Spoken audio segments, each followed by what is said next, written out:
No, for sure, man. 216 love, man. We doing no. Hey, man. Keep doing what you doing, man. I'm always tuning in. Hey, man. Keep doing what you doing, man. I'm always tuning in. Hey, man. Keep doing what you doing, man. I'm always tuning in.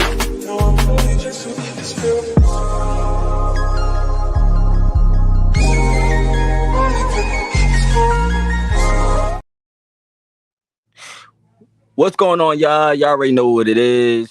It's Tunensports. I am one of many voices for Cavs fans, and thank you for tuning into me live. And shout out to you that's on the playback. But of course, don't forget to push that like button. It helps out with the platform you're listening to right now. So please push that like button for your boy. Come on. Push the button. Come on. Push the button. What are you doing? I'm just playing, play along. Come on, push the button. Yeah, come on, push the button. Don't be afraid to push that button, man. Make sure you hit that like button, subscribe for all the latest news, rumors, around the Cavaliers and every team in the association. So don't forget to subscribe, man.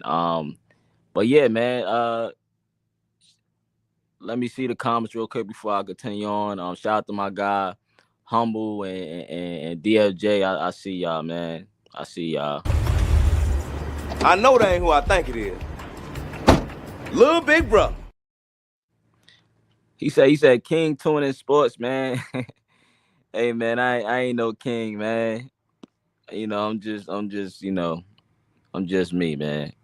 I'm just some guy, man. But appreciate you, bro. You said really appreciate you going live today, bro.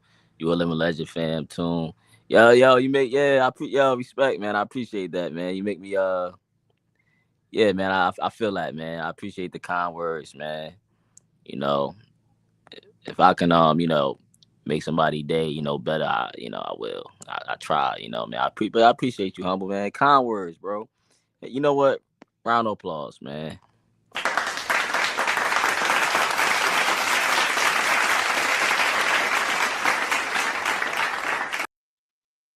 I appreciate the love, man. You said, I hope you realize one day how important you are to us fans' lives. You make an impact on us to keep going every day, too. We love you, big bro. Yeah, like I said, bro, appreciate you, man.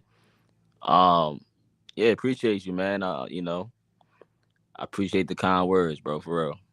It means a lot, man. Y'all keep me going, so. Shout out and DSJ said, time ticking. Hey, DSJ, man. Hey, man. Like he might have gotten out of the way, and Kenny Atkinson.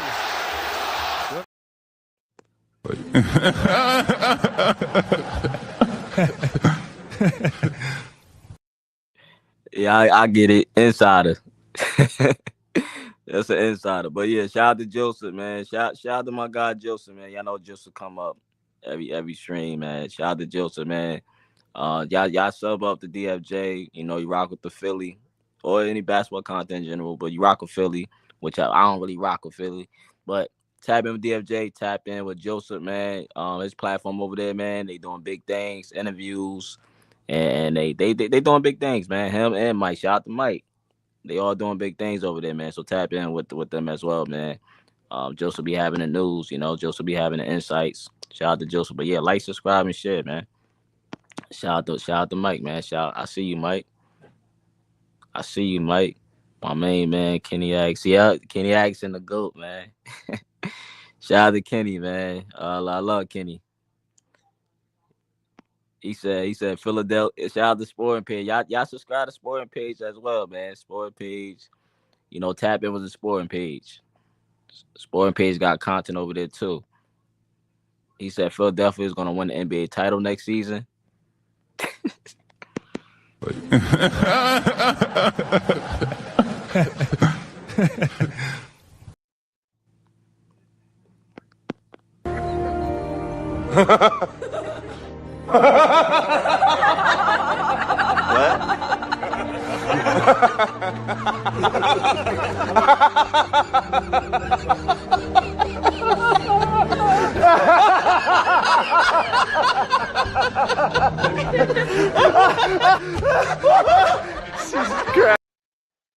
Yo, Sport Page, chill, man. Man, that was funny though, man. Yo, Sport Page, thanks for the live, man.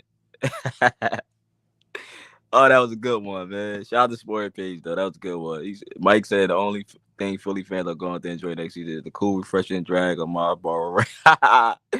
Yeah, man.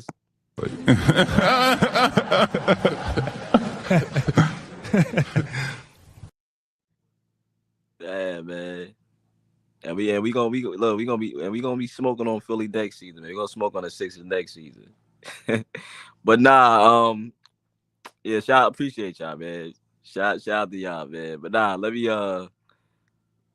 me talk about it, man. Let me get into it. We gotta talk about it. So let's talk about it. So basically the Cavaliers, they reportedly tried to make a move for Kevin Durant, and that's crazy. Like, I had talks. We've been talking. I've been talking to Joseph and other people. We've been talking about this, but yeah, we're gonna talk about Kevin Durant and the other report that I read. About the multiple teams trying to get Darius Garland for a bargain price due to his injury and surgery. We're gonna talk about that real quick. But yeah, let's break down this KD trade. And maybe DG. Let's see what we're gonna talk about with DG. Maybe DG stays. Maybe he leaves. But yeah, I'm gonna get to it right now, man. But I shout out to y'all though, man. I appreciate y'all coming in the building. If you just stopping by, man, I appreciate y'all. You know that. But let's start with the Durant news. According to ESPN insider Shams, the Cleveland Cavaliers were one of the wild cards trying to trade for Kevin Durant before his move to the Houston Rockets. Now, I think we all knew this was coming. It was just like when. I know Joseph. Joseph been like Joseph been saying it, man. He been calling it, saying it was a done deal. We seen this, a while back. Houston was already linked to KD. So I guess, most people not surprised. A little bit about Cleveland. All right, now listen. All right. Is anybody surprised about what happened? Nope. What we did is we responded as a team. And you know what? You won as a team today. Nobody surprised. But what did surprise me was the Cavs being in on this deal. Well, being a wild card, for Kevin Durant. That was surprising to me. And Wendy, he kind of basically hinted at it without saying too much. So look, I'm gonna play this quick video real quick so you can know exactly what I'm talking about when I say Wendy was hinting at it. He threw like little hints in there. Let me play this video real quick for y'all. I feel a little foolish for asking, but I have to because it's a big name and I know fans are bugging me. Is there any chance the Cavs are in any way involved in a Kevin Durant conversation as Kevin Durant is trying to find his new home? I don't think they're involved now. But I don't think they're involved now. Are you talking to get Kevin Durant or be maybe one team in a 3-team trade that involves Kevin Durant? I don't think they're involved now. Okay. When is there a timeline as to when you think they could be involved? I don't think they're involved now. Okay. I want to follow up with more, but I'm guessing I'm going to get the they're not involved now. Noted. Okay. Something for Cavs fans to pay attention to. Side note, man, make sure y'all drinking some water, man. It's like 100 degrees where I'm at right now. It's hot out, man. Make sure y'all drink y'all water, man. I want nobody passing out. But Wendy, we already know Windhorse. He's pretty plugged in, around the circles, the NBA circles. But he knew Cavs had talks, and it was basically probably at the time, just talks. It probably didn't get, further. But the Rockets, they came in, they got the deal done. Because with the Rockets, it was basically already done deal, right?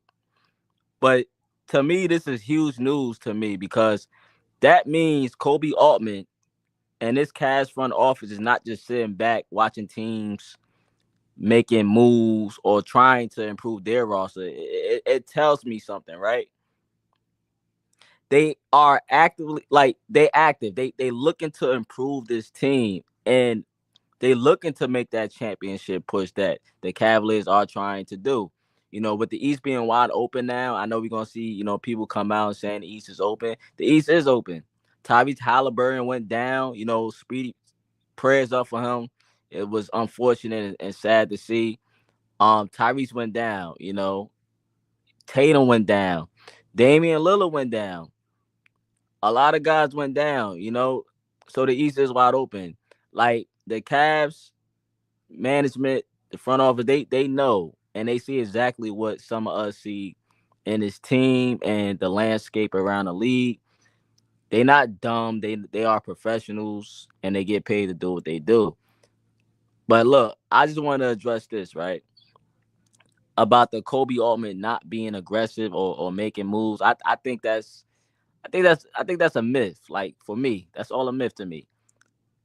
Now, the man, since he got promoted, has made a move every single season. Every single season.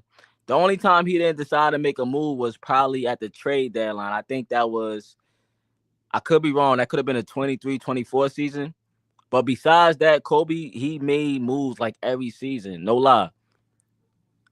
And not small trades, but trades that ended up impacting the team in some way. Now, let me go down the list. Bear with me here, right? Starting in 2017 and going until the 18-19 season, he signed Derrick Rose and D-Wade, right? I'm just naming them two off the bat, just real quick. And then he made a move. He made that Kyrie trade that I hated, but that ended up giving us the number 8 pick, right? And it ended up being Colin Sexton, and, we flipped that later on. And at the deadline, he traded away a bunch of old guys to bring in, newer guys, younger guys, younger pieces that end up helping us get to the finals. He brought in Rodney Hood, Jordan Clarkson, Larry Nance, George Hill from the Kings. And I think it was somebody else. I can't remember, but that could be all the pieces. Then you fast forward, right? He traded Matthew Dellavedova and he traded for Matthew Dellavedova and John Henson. They came from the Milwaukee Bucks. Next, he traded John Henson and Brandon Knight for Andre Drummond. That was a bag of chips. And Andre Drummond at the time, one of the best rebounds at that time, and all-star, of course, right? The next big trade Kobe made, and keep in mind, I'm not naming every transaction. I'm just naming some of the more notable, bigger trades and the ones that, kind of connect to each other. And look, these trades are back-to-back seasons, so keep that in mind. So look, then he gets involved in a multi-team trade that sent James Harden to the Nets, and the Cavs end up getting back Jarrett Allen and Taurean Prince. Should I keep going? Let him cook. Let him cook now. Let him cook. I said let him cook! Next move Kobe did, he traded the Prince guy for Ricky Rubio. We love Ricky Rubio. He traded for Ricky Rubio, who played a big part, at least one of the parts, one part of Darius Garland development. He was a part of that. Right after that, he moves Larry Nance Jr. for Lauri Markkanen. Some of y'all love Lauri to this day. And Lauri Markkanen, who he was a way better player than Larry Nance, and he fitted well with the Cavs at the time. And then he traded for Rondo, who still was a good point guard at the time. He was just not getting playing time in LA. Still pretty good, right? At the end of his career, but still pretty good. Rubio ended up getting hurt, so that's why Rondo came in. But what he do in that same season when he got Rondo, he went out and go and trade for Caris LeVert from the Indiana Pacers.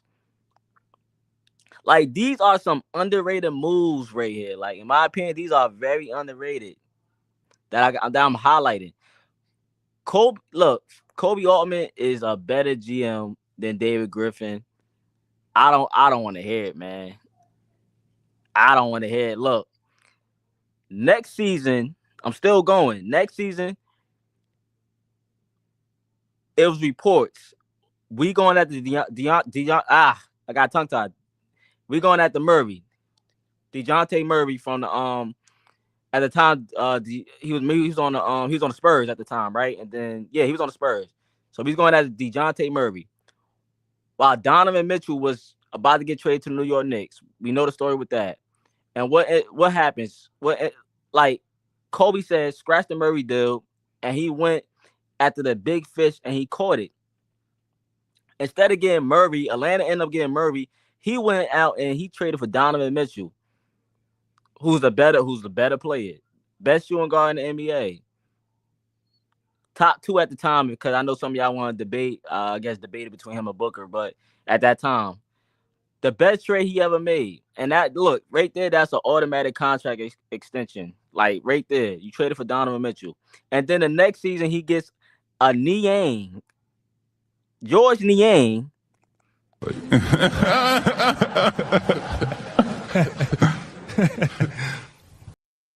Now, George Niang was one of the best shooters at the time, for a big at his position, and then he ended up trading for Max Strus, giving up peanuts. He gave up Jetty Osman and Lamar Stevens. That's nothing. Shout out to them guys, but that's nothing. And then this season, he goes out there and he trades for the best 6 man off the bench. 6'8" DeAndre Hunter, who was averaging 20 off the bench for the Atlanta Hawks. Before he got here, he was averaging 20. That's crazy. Crazy numbers off the bench. That's starting numbers. And we know Hunter could start, but he was coming off the bench. He took a step back to help out the Atlanta Hawks and help other players flourish. But what I'm saying is he's been making moves, right? And I think I think a lot of it is because of the running the back with the core 4. I think that's what it is, right? Hold on one second.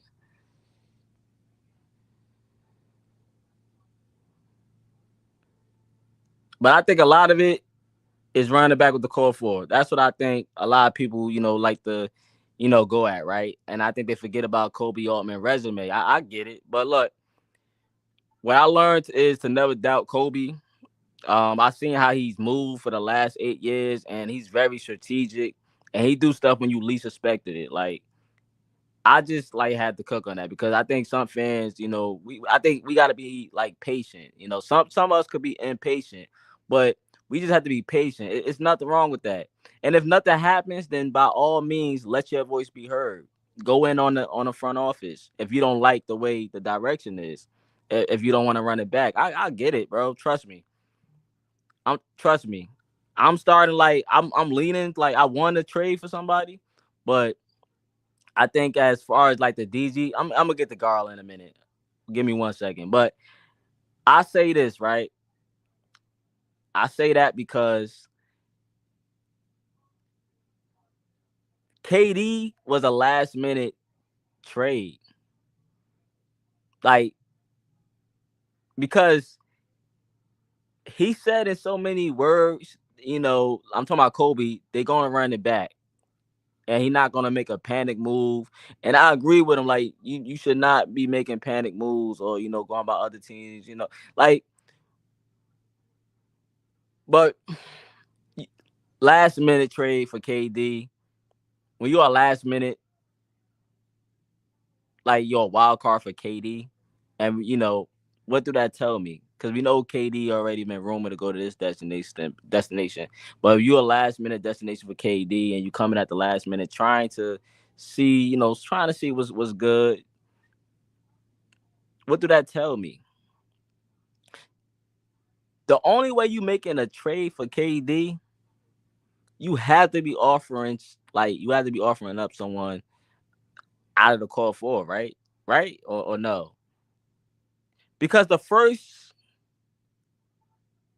person that come to mind would be a Jared Allen, a Darius Garland. I don't know, Max Strus, a Coro. Nobody want a Coro though.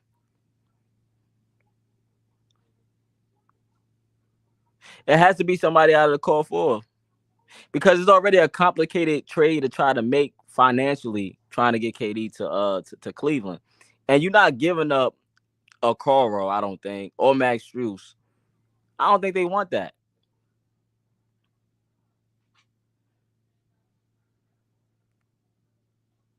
I don't think they want that.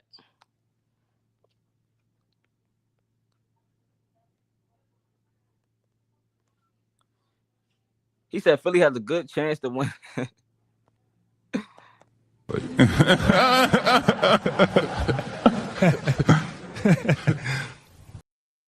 Shout out to Meek Mill, man.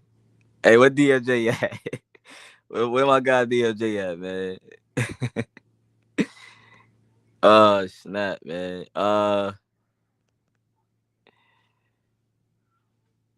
Hey, man, I second that, man. I second that. Hey, we had some other news. It seemed like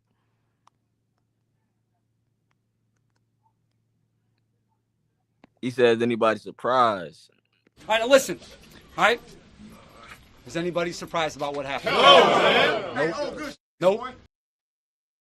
Nah, nobody surprised, bro.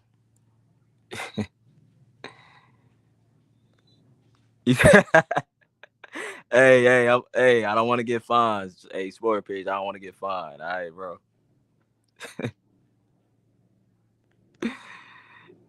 He said, so fuck all of it. Okay, I need to raise his voice at Darius Garland a little more. The Cavs will make the final. Yeah, nah, I I agree with you, man. I'm kind of like in between, going back and forth with this trading these guys.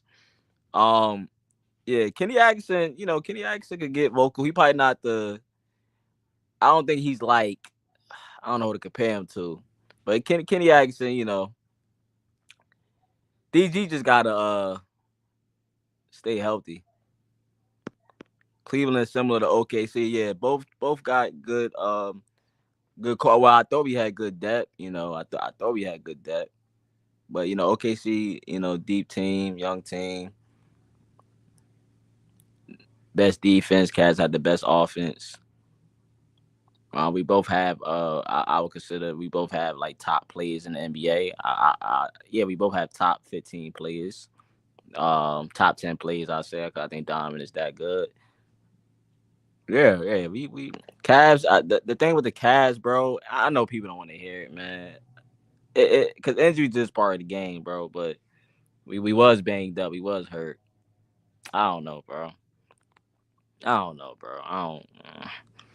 He said I'm probably wrong, but KD in the Cavs locker room is a nightmare just waiting to happen. I'm glad he gets to play where it all started. I like it for him better than the Nets. And 100% the Suns.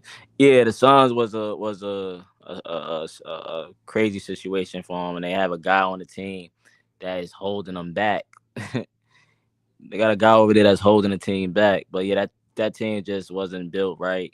But KD with the Rockets, it's cool. It's cool. I can't make a prediction. I know some people saying championship. Yeah, I gotta slow down on that, man. But it's cool, man. But you said he would have been locker room. He would have been a nightmare in the locker room. I don't know, bro. I don't know about that. I think we could benefit off a guy like KD, bro. KD is still that guy. But I know what you're trying to say though. I know what you're saying though. H-Town would be fresh start for Kev. Yeah, definitely a fresh start. They got some good pieces over there. They got Sangoon still. They got Ahmed Thompson, who a lot of fans are high on. His defense is good. He wasn't he top 5 in the running for DPOY. He's pretty good. Just got to improve the jump shot and everything. But he's a pretty good player. Fred VanVleet is still over there. I think Fred VanVleet got to pick up his play option. I think got a play option. But yeah, they got a little squad over there still, man. Jabari Smith, Eason. And they got Cam Whitmore still over there, who I heard complaining about minutes before. So yeah, they got a little squad. Shout out to B Skrills, man. Shout out to you, B Skrills. Appreciate you for stopping by, man. Shout out to B Skrills.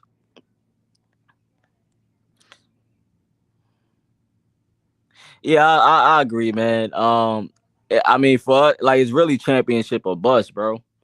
I mean, this year I felt like that, man. But like next year is definitely the year. Like if it ain't next year, then like when is it? All right, like so you gotta make it next year, especially how the East is opening up. You gotta make it next year, bro. It should be no excuses.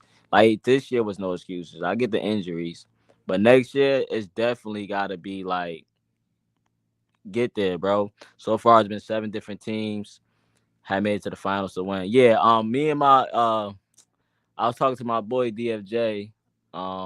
I had told him like, yo, because it was a conversation about like when I think Milwaukee won it, and DFJ had brought it up saying like it's not going to be a repeated champion in this era. It won't be no repeated champions. He said that. I remember he said that. I'll give him his credit, but I don't think I think we're gonna have a new champion year by year. I don't think like the dynasty thing. I don't think it's gonna be a thing in this era. I don't know. OKC's still gonna be good. Do I see OKC returning? I don't know, man. We gotta see what the move's gonna be looking like, man. For the rest of the league. He said, shout out to Thoughts On, man. Shout out to you, bro. You said got snaked out. A Phoenix Bucks playoff run starts now. Oh yeah, Thoughts On. I remember you thought. Yeah, Thoughts On is you a Suns fan, right? Yeah. You got the snake out of Phoenix. So you saying KD was the problem? He's the problem. Thoughts On. You saying KD was the problem? Ah man, playoffs. I mean, right now, it's Booker team, right? He's supposed to be the leader. So y'all got Jalen Green. It look like y'all gonna keep Jalen Green, and hopefully y'all can move off of Bradley Beal. I keep saying that Bradley Beal holding y'all hostage, but hopefully y'all can move on from him. And I guess Booker and Jalen Green, I guess, and y'all draft pick. I don't know who y'all gonna draft. I think that was the 10th pick, right? So yeah. I mean, all right, KD was holding y'all back. All right. Shout out to Thoughts On, though, man. Nobody wants to see us next year. DFJ.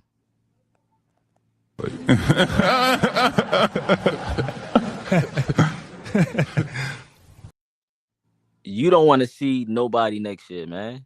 Y'all don't want to see nobody next year. Yeah, man. Come on, man. DFJ. I don't have to answer that question. I'll answer the question. You want answers? I think I'm entitled. You want answers? I want the truth! You can't handle the truth! Nah, but I do, I want to see what it look like. I know, Paul George is supposed to be roaming to get traded, but, I want to see what y'all do running the back. My whole thing is Embiid health and everything. That's my thing. Like, how healthy is Embiid? What Paul George gonna look like year 2? What y'all gonna do with that rest of the roster, man? McCann got to come back from his injury, and who y'all drafting in this year's draft is gonna be Ace Bailey, who don't want, who didn't end up like, come to y'all workout, or it's gonna be VJ. VJ, he's not a bad player. He's nice. I know some of y'all iffy about VJ, but I think VJ is a good player. Could play both sides of the ball. So yeah, it's gonna be interesting to see what happened with that. He said teams don't want Okoro and Wade. The Suns properly was asked for Mobley and Wade. Yeah, if they ask for bro, that is not happening. That's not happening. Y'all smoking crack. That's not happening. You was not getting Mobley. No, sir. Something is wrong with you people. That wasn't happening, bro. Like Okoro and Wade, yeah. But Mobley and Donovan Mitchell was untouchable, man. If you would have said Allen, then yeah, come on. You can have Allen. We'll take KD for Allen. Yeah. But nah, we ain't doing that, man. We ain't doing that. Mobley and Donovan Mitchell untouchable. KD for Mobley, you gotta be on crack. Nah, man.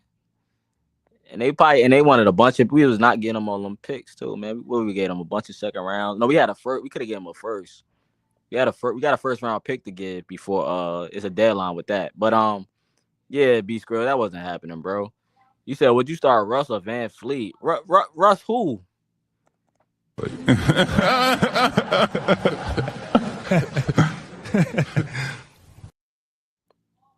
You mean Russell Westbrook? Who? What? Bro, what are you talking about, man? I'm starting Van Fleet. I like Russ.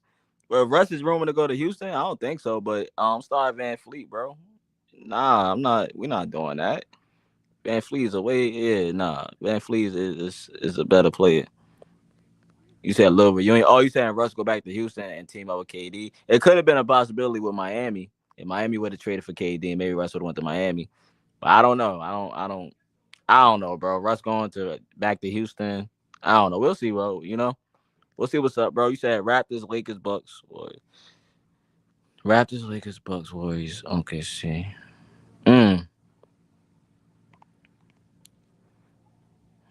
It would have been interesting to see who the Cavs would have given up for Durant. Like I said, bro, I wouldn't have like it's either Allen. Like if you want to entertain DG, yeah, okay. But I'm not giving up Mobley, bro. That's not happening. I'm not giving up our future for that. Allen, we got a deal, bro. We got a deal with Allen. But look, that's the question though. What was the Cavs trade package with Durant?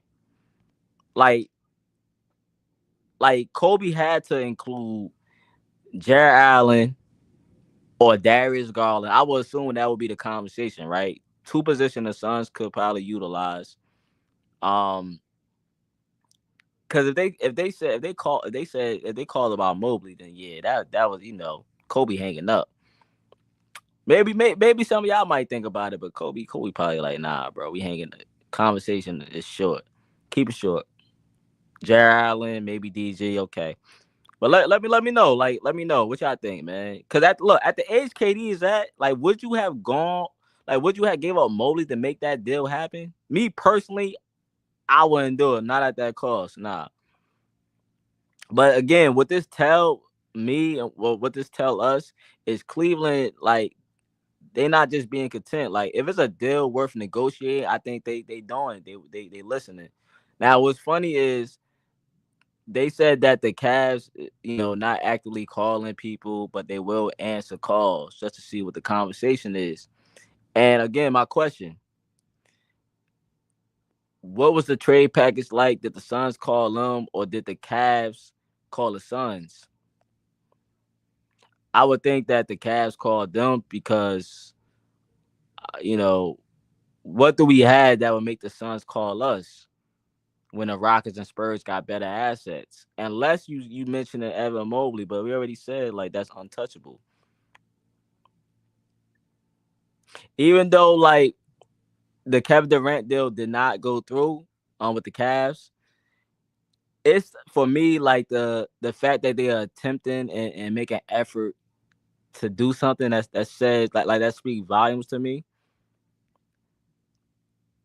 Now, of course, like with KD, if we was able to get KD without giving up much, then yeah, I would have been on board probably. Yeah, I would have said, yeah, pull the trigger. Not Mobley though, but Allen or whoever, yeah. But this version of KD, I just don't know. I don't know if I want to take that type of risk because when you trade for KD, like what the Rockets did, the Rockets could afford it. They're a young team, but like for us, it would be taking a risk. Like it's a higher risk you taking. And the cost, I don't know. KD's still a great player, still a top player in the league, but like I will imagine Jared Allen and DG had to be somewhere in the deal. But again, let's not get it twisted. KD is still a walking 30. He's going to improve that Houston Rockets team. I'm not going to say they contenders right away because I just got to, I think that's crazy. I got to see, for me, it's too early. It's too early to say. I got to see what else is going on. But they definitely got better scoring-wise, got better spacing-wise. KD is going to make that team better. I won't say championship or nothing like that, though, bro. It's not happening. Got to see what else is happening around the league. But, y'all niggas tripping, class. Yeah, right. He said, y'all tripping, man. I'm out of here, man. He said, yes. DFJ, man. A steal. A dream up. You gotta take that. Girl like this. You shut up! Shut up! You shut up! Shut up! Shut up!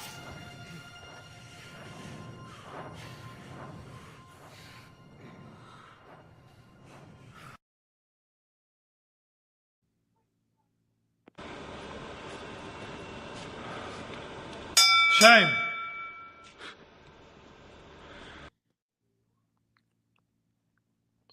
No Mobley slander, man. Come on, DLJ, bro. I don't come on your chat slander and B name, man.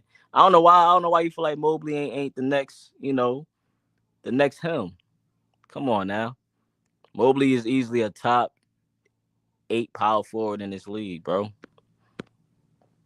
This version of KD is still a trillion times better than Mo Bum. Yeah, yeah, you right.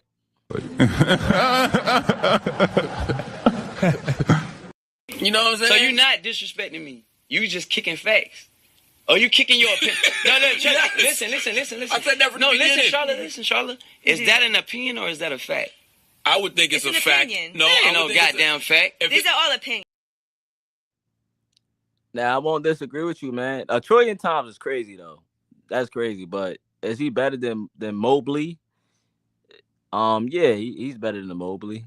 I won't say a trillion times. I think that's crazy, but I get it. But look, let me move along, man. Yeah, DFJ trying to start something. It's all good, bro. I appreciate you, bro.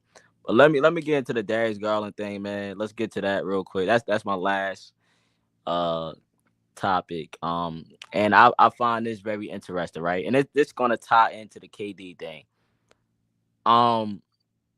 Basically, right? There are NBA teams that are trying to get Darius Garland at a discount. This is after his surgery he just had, because with the surgery on his toe, his trade value, I guess it took a hit, and it's not where you would want it at. And if you was to make a trade, you won't get exactly probably what you want. Like, you will probably want more out of the trade with DG being hurt right now. And basically, teams are trying to finesse the Cavs. That's basically what I'm saying. They're trying to finesse them. And the Cavs, it's not going to go down like that. Kobe is not a dummy.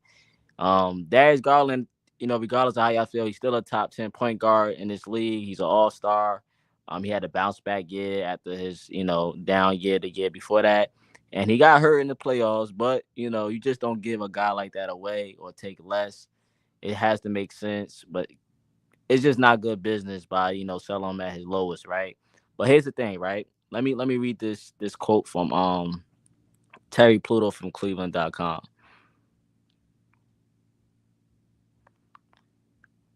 He said, "Don't expect a huge trade. This isn't shocking," Pluto wrote. He said, "I've been reporting this along with many others. The Darius Garland toe surgery 4 to 6 months makes it even less likely he'll be traded. The Cavs were already figuring to keep him unless they had an eye-popping offer. Now, they've been hearing from teams trying to acquire the 2-time All-Star at a bargain price because of the injury/surgery. Cavs want to do something that they would like to add another athletic wing player. They have veterans such as Dean Wade or Isaiah Coro available for trade. They have a pair of second-round draft picks, but I was told any move they make will be around the margins. That means outside the core four of Evan Mobley, Jared Allen, Donovan Mitchell, and Darius Garland.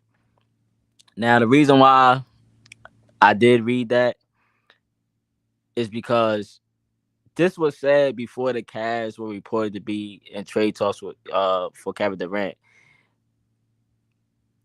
And we already heard reports about Mobley and Donovan, the only players being untouchable. But Tune, that was before, Darius got hurt. Yeah. Yeah, I hear you. But why was we in trade talks for Kevin Durant if we not breaking up the core four? Something to just think about real quick. And we could look, the Cavs might still go into the season with the core four. But what I read from Terry Pluto, that was before the report came out that we was in trade talks with Kevin Durant. That was before that. Then the Kevin Durant thing just came out. I believe it's some smoke there. I mean, Shams reported it. It's not a lie, it's the truth. Wendy, you saw what Wendy did. Now, that don't mean that they're going to get traded. That, like I said, they could still be on the team. But it's the fact that it's some conversations going on and it's interest in other players around the league that the Cavs got their eye on. I believe it's a bigger percentage someone is getting moved. I really do. We've been linked to the Suns. We've been linked to the Lakers, the Pelicans. And yes, I'm taking Herb Jones. I would like Herb Jones. Herb Jones is a beast. I would take my goal is to make a trade for a wing. We need a backup big man. Maybe they get in the draft. Maybe they draft the guy, from Kentucky. But we need a backup big and we need another wing.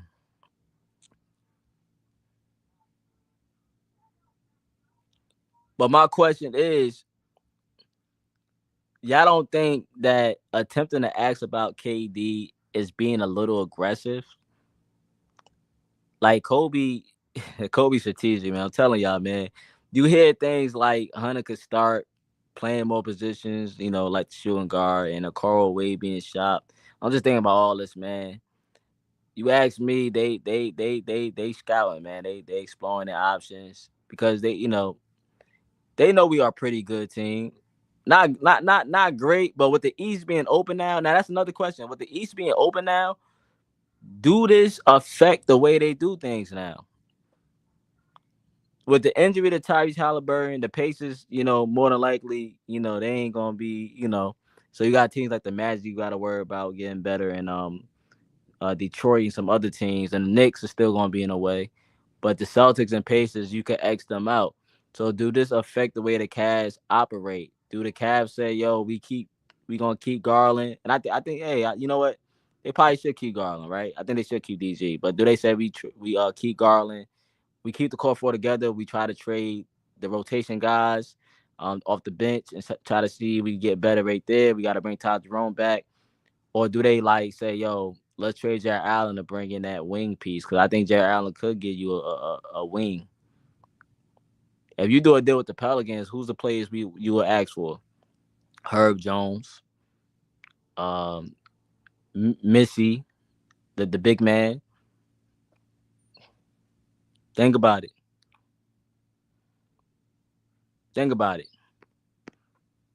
You said if Evan Mobley learns how to dribble, he can become a deserving all-star. Yeah, I ain't mad at that comment, man. Nah, he I think he got better. He do need to get better. He got better with passing too. Handling the ball, yeah. Cause Mobley, he took a step, man. He took a step this year, and we got him bringing the ball up the court. And I think next season you're gonna see a lot more from Evan Mobley. Well, Kenny Atkinson got a plan for him. He's gonna be utilized a lot more. So,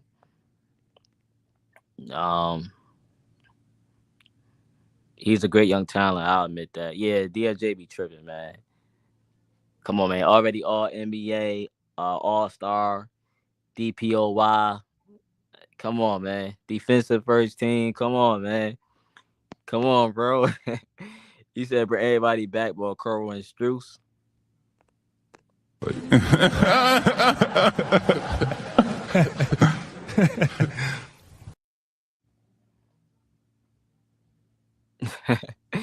Hey.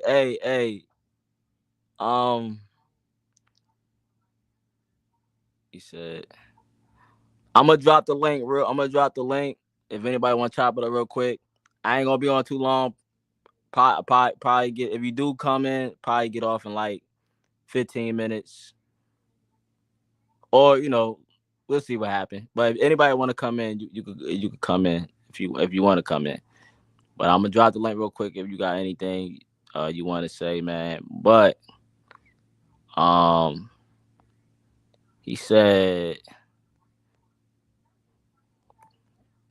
it's hot. Yo, it's hot today, boy. I'm telling y'all. He said, I'm a supporter of Mobley. I would not trade him for KD either. Yeah, bro, that's a stupid trade. That's a dumb trade to make. The GM would need to get fired if that was to happen. You don't trade a guy that's literally just made, all NBA All-Star. Guy not even in his prime yet. You don't trade that for Agent KD. You try to get somebody else and trade them away. You said Tajon has a goal. Talk about nepotism.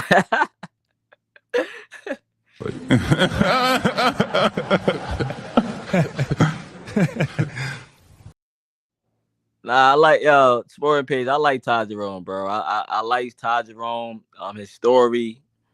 He bounced back, man. A lot of people called him a bum. They say he wasn't good, but that was just lies, man. In the right system, the right opportunity. Look at what he did, man. He had his best years. He had his best year. I know he stunk it up in the playoffs, but that first round he did his thing. That's his first time, really doing anything in the playoffs. I like Ty Jerome, man. I will bring him back. I mean, to be fair, I'm not paying him all that money. So we can say that. I ain't paying him whatever. If the price is too high, I'm not paying him that. But for friendly discount, yes, bring him back. Those NBA title odds for the 26 interesting. Yeah, it is, man. They got the Cavs up there, right? I guess Cavs fans like, yeah, the East is ours. Like we no excuses, right? No excuses, man. Let me I got my guy Joseph in the building, man. Let me add Joseph to the stage.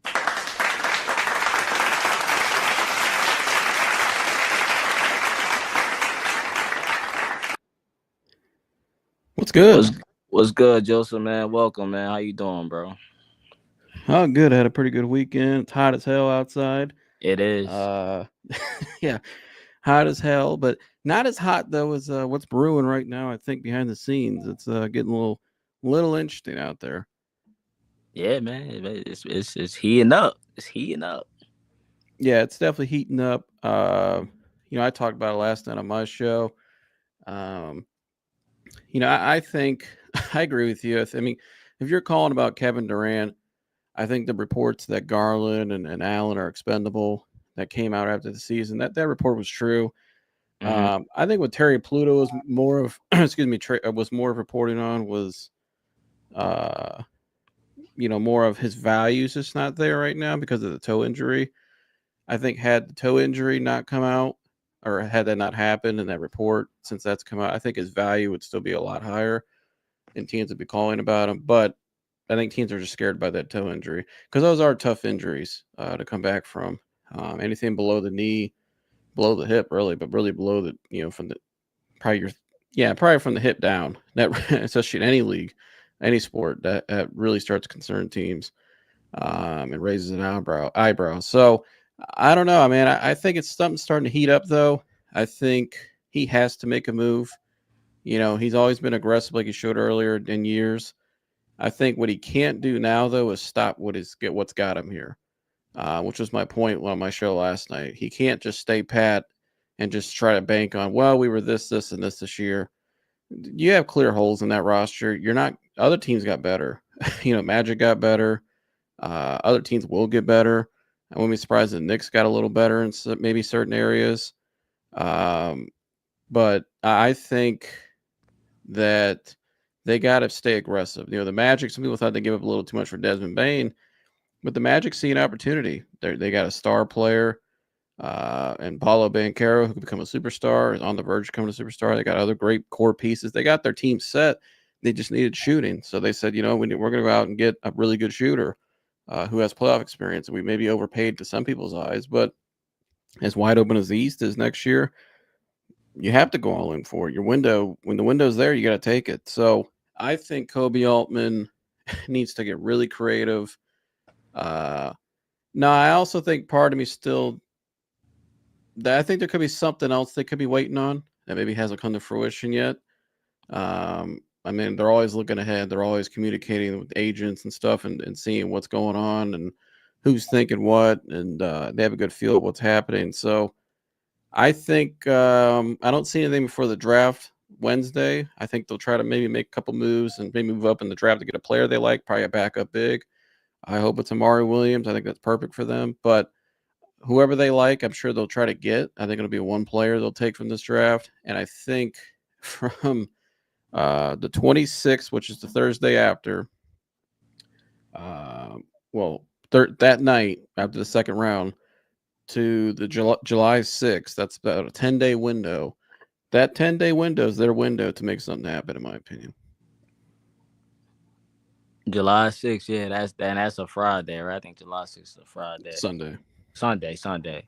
So, yeah, I mean, I'm like the KD thing, I know we spoke about it and you sent me the thing.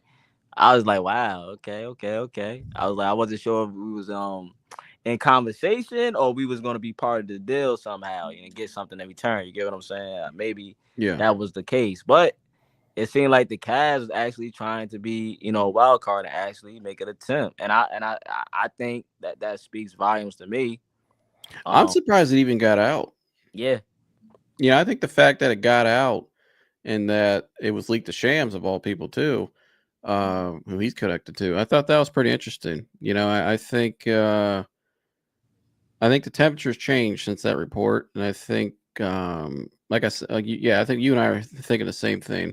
And Phoenix isn't answering that phone unless it's for Jared Allen or Darius Garland, or probably Garland, I would think. But I'm sure they probably had concerns with his toe, and the Cavs probably didn't want to go as deep as Houston did with the draft capital. So right, and we Dylan Brooks, and we didn't have a player like that to give to them.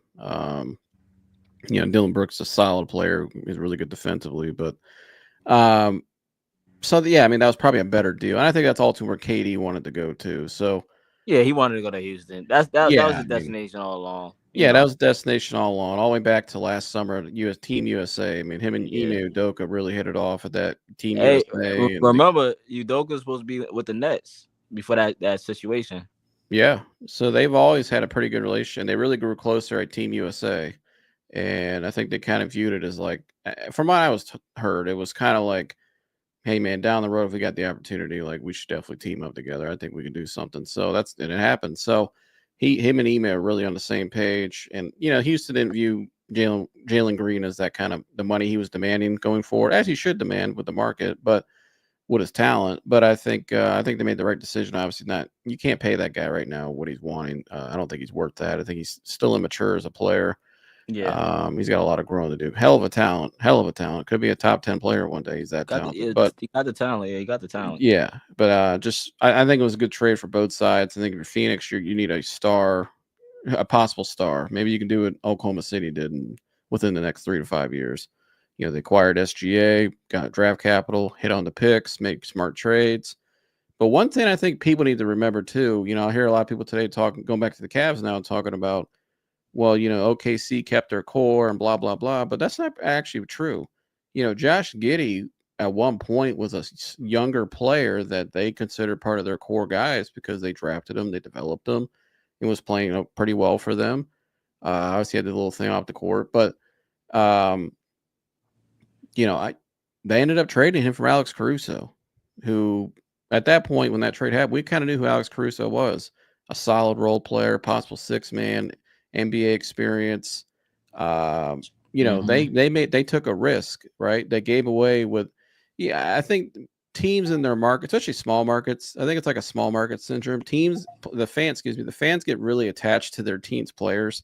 And I think a lot of times we overvalue our players. You know what I mean? Like a lot of people act like Dean Wade's just this, great role player, but I think he's just kind of a borderline role player. You know what I mean? Like Isaac Okoro, we know the talent. I'm with you. I think he's got all the capabilities to be a great, and I think he's shown to be a great defensive player at times, just not consistent enough. You know what I mean? You can't have that. So, I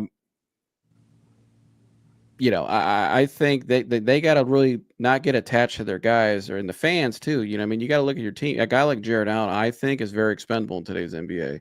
Because the center position is not what it was, 10, 20, 30 years ago. You just need a guy that can go in there and play alongside Mobley and be productive, give you 10, maybe 10 and 10 each night, 10 and 8, you know what I mean? That's all you need, you know what I mean? But they're paying him $20 million for a $90 million deal, which isn't a terrible deal. But when this dude shows up, when he shows up in game 4 of the playoffs in a pivotal game against Indiana and gives you 2 rebounds and 0 points and is unplayable in the 1 point, that's unacceptable. You know what I mean? We got to get better than that. You got a star Donovan, you got a rising possible superstar, maybe and Evan Mobley. You got to build around those guys. Darius Garland's probably not getting traded, I don't think, because of the toe. But when Darius is healthy, he's still a hell of a point guard. He's a franchise caliber point guard. Could be a perennial all-star. So that's really your big 3. I know everybody says core 4, which they are, but your main 3 guys are those 3 guys. When you think of the 3 best players in the Cavs, that's the first 3 guys we all think of. So you can use Jared Allen. You can use, I think what Wendy said on his show, right now, Dean Wade and Isaac Okoro's value is very low, but I think he made a hell of a point. After the draft, Wednesday and Thursday, I think their value is going to go up because teams maybe didn't get what they wanted in the draft. We didn't get that perimeter defender we wanted. We didn't get that that big guy who can maybe help us rebound and could shoot and space the floor, which Dean Wade does provide. He is an NBA player. He's going to have a career. He does bring value in some ways. So does Isaac in some ways. So I think there's going to be teams that are going to get a little greedy, and I think that's when their value goes up. And I think teams that the Cavs could be calling for a potential Jared Allen trade or maybe Darius Garland, who knows? If you want to package one of those guys in the deal, now it's probably going to come down to we just got to put a little more draft capital maybe we want to into it. But if I'm the Cavs, I think if it makes your team better with as open as that East is going to be next year, where there's really no clear-cut favorite. I mean, the fact that the Cavs are favorites right now in the odds, and I got that on deck for you if you want to put it so people could see it. There you go. These odds are crazy when I saw this today because, I mean, with the season the Cavs just came out of, who the hell would have thought with no moves that they would be the second most odds right now? I mean, honestly, you know what I mean? Like the way they lost, I don't think they deserve to be second, but they are. I mean, Orlando, Orlando and the Cavs really weren't that far from each other. I think the way they ended, and Orlando got better, but they're down there at 5th. 5th. So it's very interesting. I see the Lakers all the way down there too at 8, which is interesting. I find that they're all the way down there. I mean, the Celtics are above the Lakers in these odds, which is kind of weird to me, and that's the whole other show. You kind of know where I'm going with that, but just saying. But I don't know, man. I mean, Vegas always knows something, and to me, these odds feel like these odds should be the odds possibly after July 6th, once a lot of change happens. I just don't know on what planet right now are the Cavs second in the odds. But I mean, against OKC and the Pacers, the 2 teams in finals this year too, they were 3-8 this year combined. That's not great.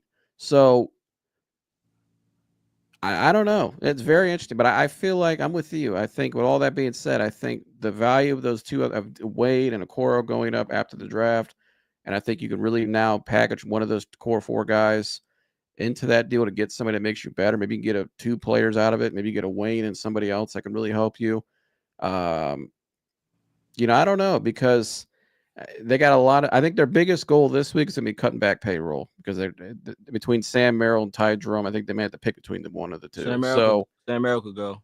Yeah, Sam Merrill could go. Unless the Cavs maybe think there's a deal where they can get a backup point guard with a wing in return, then maybe you let Ty Jerome walk and bring back Merrill for shooting purposes. I like Sam, but he's a little one. He's just one dimensional. But I don't know, man. There's a lot of things that are going to be happening in the next 2 weeks. I mean, less than 2 weeks. Like I said, July. I think by July 6th, we'll know where things stand in the league.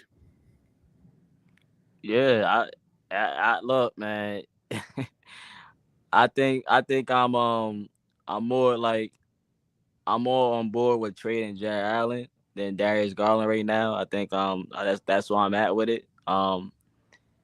Keep Darius Garland, let him build his value up, and even so, he still is I think Donovan need Darius, man. I don't think Donovan should play full-time point guard. I think Darius does take the pressure off of Donovan Mitchell, bro.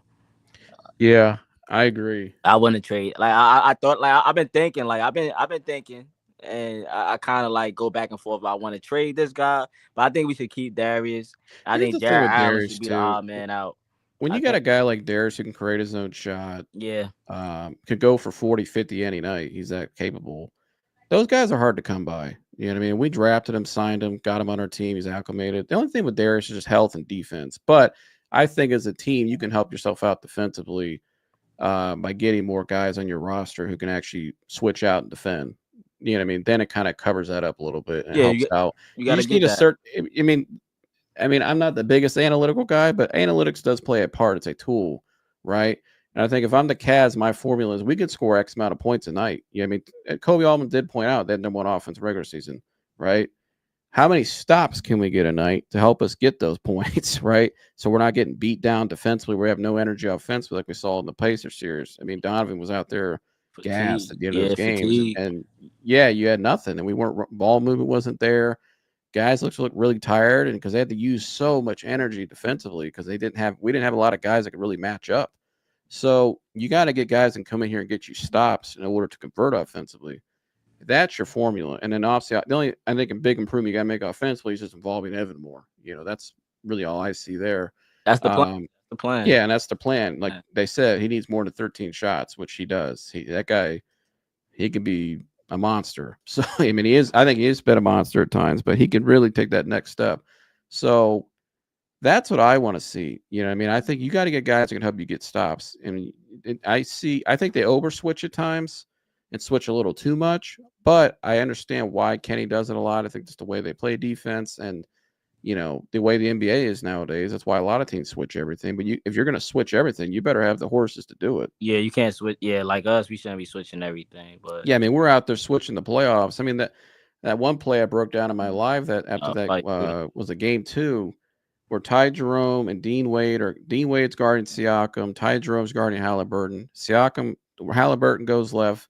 Siakam comes and sets a screen and doesn't even touch Ty Jerome. I mean, he didn't even screen him to it, and we still switched it. And now we got Dean Wade out there trying to guard Halliburton, and he just went right to work. Bucket.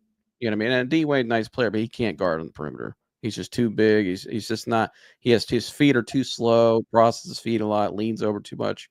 He's just not a good perimeter defender. He can give you rebounding and shooting. He's valuable. He's got 6'9", some size, you know. But, you know, you got to get guys that can get out there and defend consistently, get stopped. If you're going to switch that heavy, which – I think at times it's good to switch when you have two smaller guards because you maybe like that matchup better. But the only way you like that matchup is if you got the guy you feel comfortable enough switching on that guard. You know what I mean? So you can do a lot of different things when you have more horses out there that can defend on the perimeter. Hey, Joseph, you got let me read the comments real quick. You're good, bro. He said my guy Sport Page gave you a shout out. What he said? No, he said great story. He said he said you cooking, man. He said you cooking. Shout out to you. Appreciate it. Thank you very much for the page. I mean, me and Tuner up here trying to cook for you guys every day, but we appreciate you guys' support. Yeah, I made sure y'all check out Joseph, man. I put his bed on screen.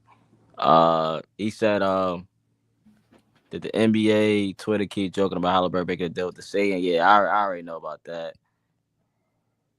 Was not surprised about his injury. Very sad though. It was a historic playoff run. If we being adjusted, yeah, Tyree, yeah, It's sad. It's sad. Wasn't surprised by it. It sucks. You know what I mean? But when it's the same injury that happened to Kevin Durant. Kevin Durant had a strained calf and risked it and went out there. And as soon as I saw it, the way the movement was, it was just like KD's. I mean, you already knew what it was. So, yeah, very sad. You know, a lot of these injuries are upticking in sports. You know, I was talking to my coach Regretter today, who, you know, I've had on my show and trains a lot of these guys, and we're talking about a lot of this. And a lot of it's age, but a lot of it's preparation. A lot of it's just a lot of the training nowadays. Not time particular to Tyrese, but yeah, it sucks, man, to see a lot of these injuries upticking now in the NBA and just sports in general. You know, and it used to not be like. I mean, we didn't see a lot of Achilles injuries like this back in the day. You know what I mean? Back to back right now, it's like. Yeah, there's just a lot of things going on. But I hope he bounces back. That's a tough injury to come back from. Just the older you get, but he is 25, so. I mean, they got a lot more different medicines nowadays, and training methods, and healing it back up. And but I don't think, you know, I heard people to say maybe he'll come back later next year, but I think it's going to take him probably a full year to really recover mentally, physically, you know, and building trust with that leg again. I mean, his game is pushing off that foot. You know what I mean? So, yeah, that sucks. Yeah, and if you don't, like, it's like a lose-lose, man. Because we talk about players playing through injuries. Like, if he didn't play in that game 7, you know, he's soft or this or that. And, you know, once these players play through that injury, you see what happened. It leads to that.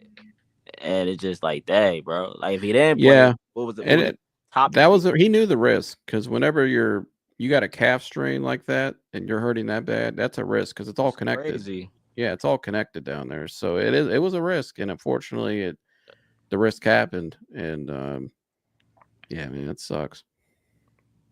Humble said he a possible 6 man. B Skrills said I couldn't take it. The Cavaliers conversation early on the Ultimate Cleveland Sports Show was getting dead and dry. They don't know basketball like that for real. Hey, man, shout out to the Cleveland Sports Show, man. Was Mikey on? I think Mikey knows basketball. Shout out B Skrills. Good to always see you, brother. I don't know if Mike was on today, but I think Mikey. I think the Nuggets know basketball. Who was it? Over there. Yeah, I mean, I like. It was Jay Crawford, Bull, and shout out my man G Bush, and then Mikey was producing. So okay, yeah. McNuggets, you know, and he played college ball. Right, and you know, just, you know, Lloyd, yeah, of course. Jason gets a lot of insight. I think they're best. It's kind of like my channel on his football. I mean, you got a lot of guys who play football over there. I mean, the Tyvus Powell is great. I was talking with his teammates Friday, a couple of his teammates, and that dude knows his stuff for sure. Obviously, so I think when it comes to basketball, though, I think it's really, you know, McNuggets and Jason Lloyd, like those are the guys you go to, right, for basketball. Yeah, I think in Cleveland, I've noticed basketball is probably the least amount of expertise you get. Obviously, football is number one just because of where you are in the state and the region. But baseball, there's a lot more baseball people, I think. And I think basketball-wise, it's a lot of hit. But I mean, I think it's kind of the sport in general, though. I mean, that's a whole other thing we're not going to get into. But just the way kids are developed nowadays, and the stuff I see, and no practicing anymore, and it's really just a reflection of the sport in a way of where it's gone. He said, dang, Cavs will still lose the East with it being wide open now. Dang, Bruce. That's how you feel, man? Bruce is not feeling it. He said the Cavs still gonna lose, man. I mean, right now, I actually would agree with Bruce. Because I don't think we can match up right now.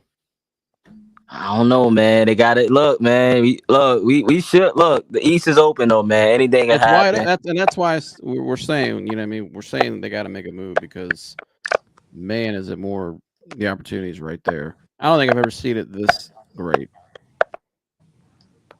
Orlando gonna win the East. Hey, man. Hey, maybe. If we talking about regular season, maybe it's just regular season. I don't know about winning, you know, the whole thing, but yeah. They could probably get like a top seed, maybe, bro. I like Orlando. I like their team. Yeah, they're gonna be tough. Orlando gonna be Desmond Bain. I think issues. That's why, as constructed right now, Paolo will give us a lot of issues. I mean, He would give us a lot of issues. They got Wagner who could space out the floor size, and they just brought in a shooter. Jalen Suggs, bigger guard. I mean, yeah. What you think about this comment, Joseph? Let me see it here. If Evan Mobley learns how to put the ball on the floor properly, his assist will skyrocket, and the team's offense will unlock further. Yeah, I mean, I think if he can, I think they got to utilize him more in the pinch post, do a little more dribble handoffs with him. A lot of times he can, I think he needs to learn how to fake those handoffs, and like what Draymond learned in that same system, basically, is pivot off and drive. Take it up. But I think the more touches he gets on the block too, the more teams will have to. I think he could really get going on that block. I mean, if he, and like that game 1 against Indiana, he was cooking on the block. They couldn't stop him down there, and we didn't give him. I don't think we gave him enough touches in that game. You know what I mean? We could have slowed the game down and really made them play half court, because they were a team that plays that fast pace like Indiana. You got to throw it in the post and make the game stop, because now they have to react. And we didn't do enough of that. You know what I mean? But if teams start doubling him, if he gets that going, and teams maybe start to cheat down, he can just kick it out. You know what I mean? He'll get some assists there. If we cut off the ball more like we should, which we kind of got away from that Indiana series, like all year long we cut so well, you should get some assists there. I mean, but yeah, I want to see him get more touches in the pinch and on the post. Yeah, and he said again 5+ assists and 12 rebounds. So yeah, that'd be another jump for Mobley, especially if we decide to trade Jared Allen, and and he can get a lot of those. A lot of that production can come just through the system. If they run the system they were running all year, and feature him more. Yeah, because I know he been where he been at. I think he been at 9 rebounds for the last 3 seasons. Yeah. So yeah, we would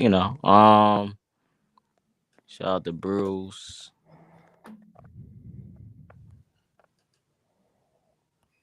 Yeah, he said guys are way less economical with their dribbles now. The relaxation of the rules make these guys hurt and jerk so much with the ball. All that strain on knees, etc. Yeah, I mean, I think a lot of it's just guys, the way that it's all preparation work, the way that how they're training in the off season.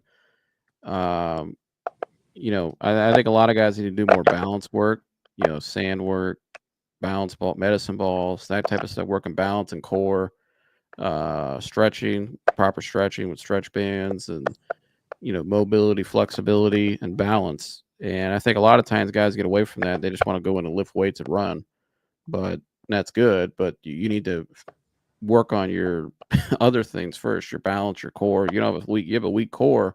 You can have 6-pack abs and not have core stability. You know what I mean? It's really just more aesthetic. You know what I mean? A lot of times I see that a lot. You see it in the UFC a lot. I know Humble Watch UFC, you see guys that are yoked, but they get beat by a guy who maybe looks not as yoked, but he has maybe more better cardio, more core stability, you know what I mean? More flexible, you know what I mean? Guys are more flexible, and that's what you're looking for. But it's all preparation work. And the preparation nowadays is just not good. But I would add to that, look up, Coach actually sent me this last night too. It's called BOSU. BOSU, all caps, right? And that stands for balanced. Yeah. BO what? BOSU. I'll put it in the comments. Okay. Everybody go look up BOSU training. So it's like this. It's a type of training. If you're looking at anybody with not training. I meant to put training. Forget about that. I think I put 2 eyes. My bad. But yeah, it's balance, strength, fitness, and crazy core, center body work. So, and I'm actually be doing some. He's going to teach me some of this, so I'll get you feedback on how I like it. But yeah, that's a lot of the training, a lot of the great, like LeBron. He told me, because I think he's worked with LeBron a little bit. LeBron's done it for years. LeBron's had a phenomenal BOSU routine and multi-band routine as well. Oh yeah. I already know LeBron. LeBron always got some type of training methods. He said Halliburton going down along with this playoff run is worth the risk. Period. A champion mentality. People won't forget it. It's glory. Yeah, I'm not mad at Halliburton for that, man. I respect Halliburton, man. Oh yeah, I remember both. BOSU means both sides up, both sides utilized. I want to make sure I pronounce it properly. He said McNuggets and Jason Facts. Yeah, McNuggets and Jason Facts. Yeah. I like I've talked to Earl a few times. DMs. I like Earl's a good dude. G Bush. I like what they got going over there. Good. Yeah, dude. they cool. Yeah, I got no problem. Dustin Fox. I love Dustin Fox. He's actually a friend of the show with some people on my show, and he lives up by me now. And I've talked to Dustin through DMs a few times, and look forward to meet him one day. And he's a good dude too. Really knows his football, obviously. Just got married too. Shout out to Dustin. Shout out to him, man. I know what's called it gets a lot of I know they be going in on Bull sometimes. Yeah, Bull people go in on Bull. I respect Bull though, I may not always agree with his takes, but I respect him because he stands his ground. I think he is actually a really a good dude. I mean, he admits he's not a basketball guy like that. He's a I think Bull's good at what he's always done. I mean, he's made a career. You know what I mean? He's been around this long for a reason. He's pretty good at what he does. He's got he's I think he's a good dude behind the scenes though, from what I heard, and I respect it because he's himself. I don't think he's really up with trying to be somebody he's not. But some people try to go be corporate and political and all that. I think Bull really just believes what he says, He said Magic ? Orlando gave up too much. I don't know, man. I don't know. I mean, I think they probably did, but I think they did the right thing still. Because, I mean, look at the East. Why wouldn't they? And that's all they needed. I mean, they don't need anything. What else do they need? More draft picks. They don't need no more. Right. They don't need their draft. They got their core set. I mean, they got their guys. I mean, they got the superstar. They got Bogner. They got Suggs. They got all their dudes. All they needed was Desmond Bain. And so I have no problem with what they did. People said the same thing. We got, I mean, it's a lesser trade. Remember, we got Channing Frye in 2016. Yeah, that was a great trade. And we gave up some draft capital and some. I think we gave away a player or two, if I'm not mistaken. But did it pay off? The Suns, right? Yeah, he was on the Suns at the time. Yeah, and they had to go all in. It paid off. Channing Frye was an automatic pick and pop. Yeah, I mean, he was nice in that playoffs too. I mean, it was a big part of that championship team. I mean, I love Channing Frye. Channing Frye, and he was loved in that locker room. I mean, he was the guy that they needed midseason. When I say automatic, he was automatic, man. I felt like every time he set the screen, pop, roll out for the pop, I knew it was going in. Mm-hmm. I just knew it was going in. I don't know. He was 100%, bro. Every time he shot the ball, I just felt like it was going in. It was perfect for LeBron and Kyrie. Yeah, that. Because you can rest K Love more. Yeah, because that was what K Love brought. But then you still you can rest K Love and put him out there. You still have that shooting ability. Channing Frye, man. He said 4 seed at best for Orlando. I don't know, man. Orlando. They may finish 4th seed, but in the playoffs, they're going to be a problem for teams. They are built for the playoffs. You know what I mean? Like we won how many games this year? We're number 1, but we were not built well for the playoffs at all. Yeah, that's why Indiana. I think they were the 4th seed, weren't they? This year? No. Yeah. You talking about you talking about this year? The team that just made the finals. What were they ranked? What did they finish regular season at? Orlando this year? Or Indiana. Indiana. Yeah, Indiana was 4th. But Indiana was 4th because I mean they was 4th. Even though we dropped games to them, we let them. They were built for the playoffs. Yeah. Because they can match up. They went on a run though. They got better as the That's what I'm saying. And I'm not that's the formula. You know what I mean? How many times when LeBron was here his last season, even before he went to LA, we were the 4th seed. I mean, but we were built for the playoffs because we had a team constructed the best we could around him. You know what I mean? You don't need to. We've been the regular season darlings, but we're not built for the playoffs right now. Nah, but I don't know. I think the Magic could probably. Magic could probably make the jump. Like I don't know who would be like. You got the Cavs, the Knicks. And they've been a team that's been there. I mean, they've been on the come up. Magic could be top 3. Here, Paulo alone, that dude is so good. He could be. He's Jason Tatum. Oh yeah. So I want to hit on this too when you get a chance. I found this pretty interesting. Now, if you want me to go touch on it now or whatever you want before we get out of here. Yeah. You can touch on it now. Yeah. So this is something to keep an eye on. Again, LeBron's obviously got a decision to make this offseason if he wants to opt into that $53 million and stay in LA. Obviously, they just got new ownership. Tuna and I talked about this last week. I'm not going to cover it too much because I want to wait and see what happens. But it could impact the Cavs too, and you never know. I mean, we talked about it because is there a possibility LeBron could leave? I mean, there's people in the Cleveland media last night. I think Nick Padone put out a tweet saying, "Hey, if I'm LeBron, the East is wide open. Why not come back home and get the team over the hump and finish out your career that way?" But I don't know what his relationship is with the new ownership. You know what I mean? And what the new ownership wants to do. I don't know if they want to pay a guy that much money. They got Luka. They got a lot of decisions to make. And even if LeBron goes back to, we saw the odds. I mean, I don't think even if LeBron picked up that option right now, would they really move up that odds at all? Nah. From 8? No, they're not. And if they had a center, they may go up 1 or 2, but they're not. Nobody's picking them to win the West because I don't think they're good enough defensively to get enough stops. And just 40, LeBron with Luka, and they both kind of do the same thing offensively. Although I think LeBron adjusted well when they acquired him, but still, I mean, you know what I mean. I don't think there's a lot of uncertainty there. I just don't think there's some consensus to come out of the West next year if he goes back there. So. And I don't think they have a lot of flexibility with that roster. I mean, even after they brought in the richer owner, people have still said, don't expect anything this offseason from them. This new ownership's playing the long term with Luka. So, and LeBron has not spoken about that either publicly, too. Luka has, because he's there for the long haul. But LeBron has not said anything about this other than just telling some people in the media, I'm comfortable with it and excited. That's all we've heard. But that's not much to me. So this is very interesting to me right here. I'm gonna break this down. So this is from, so I get his name right. I just saw this came out today too. That's why I just saw it actually before you went live.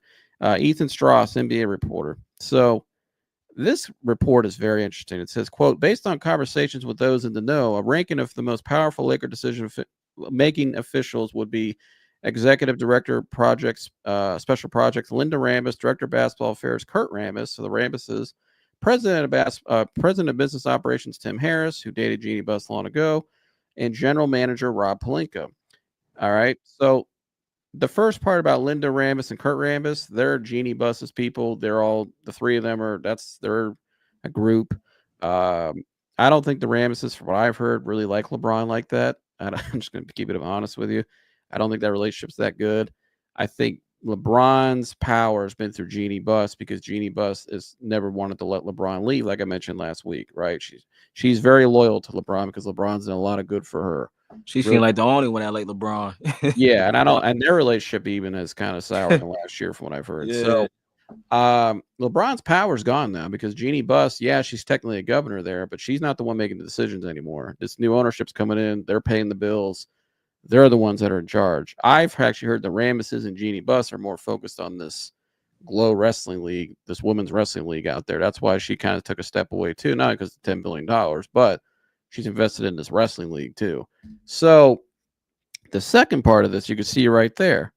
Let me go back to here in my screen. So this part right here is very interesting. That's the order as I understand it, and that's without confounding variables of LeBron James, Rich Paul, and their Clutch Sports Group. LeBron and Clutch have been controlling Lakers basketball decisions, but it's not clear how long that dynamic will last. There is a massive influence, there's a massive influence, but it likely a passing one. So again, right there, it's not clear how long that dynamic will last. So interesting, very interesting. I said last week when that sale happened to, and I said he lost all his power, and because Jeannie Buss really was his power. She's not in charge anymore. So again, I don't know how this ownership group feels about paying LeBron, and does it really worth it even bringing him back for their standpoint? Because I don't think anybody's picking him to win the West if he goes back, like I said earlier. So LeBron's got some decisions to make too. And if I'm him, I think he wants to play 2 more years. That's the consensus, that he wants to play 2 more years. So that means next year's probably the year he has his last year of really truly competing for trying to get one more ring, which I think he does want one more ring to match Kobe. And plus people gave him shit for the bubble ring too. So, and then the second year will be his, little retirement tour and the whole thing. So, It could. I mean, who knows? I think the Cavs, if the Cavs had some inkling on this too, and we've talked about it, I think they got to stay put because I think if LeBron does go anywhere, he's going to come here. It makes the most sense.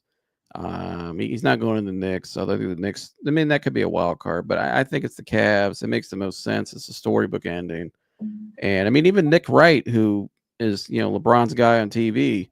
I know a lot of people call him Nick Ron, but yeah, I call him Nick Ron. Yeah, I do. I have at times too, but he even mentioned he threw out the scenario the other day, like, hey, maybe you should just go back to Cleveland. I know Paul Pierce threw it out on his show, like, hey, you should just go back to Cleveland. A lot of the Cleveland door has always been open. Mm-hmm.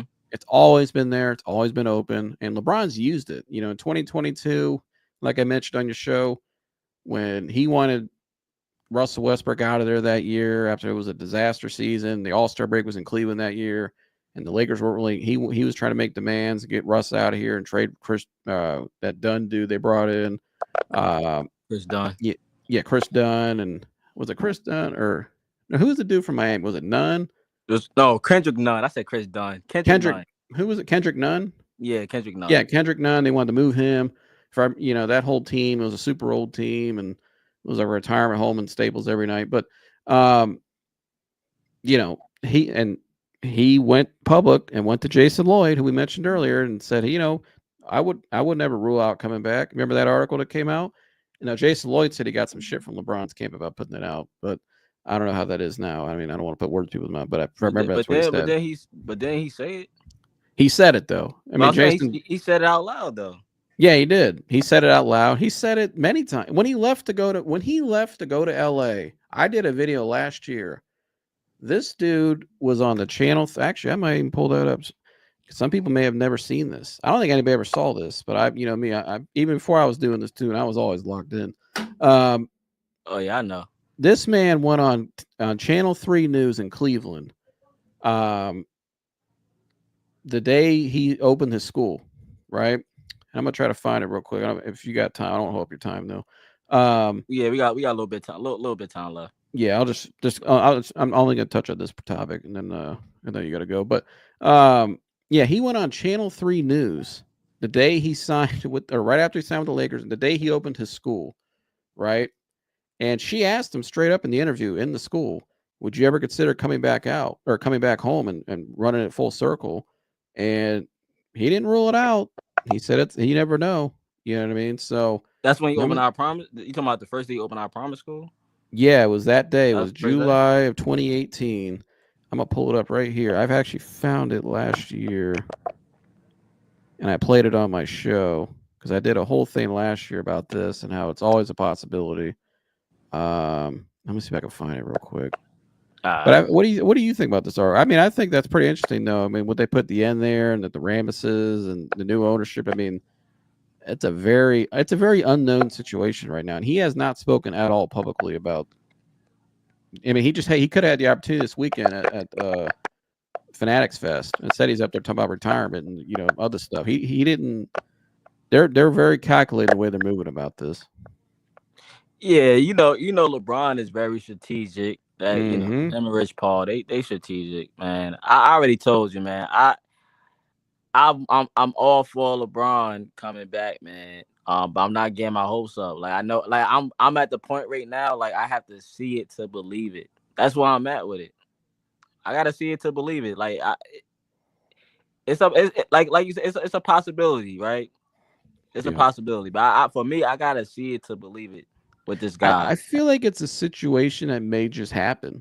Like it just happened. Like LeBron and the Lakers get to a point where there's kind of like, I mean, and LeBron, I think, wants to win another championship. People may say, I think he wants to really win one more. I would think, from what I would think he wants next year. If he wants to play 2 more years, that last season obviously going to be a little retirement tour, right? But next year, maybe play with his son Bryce too.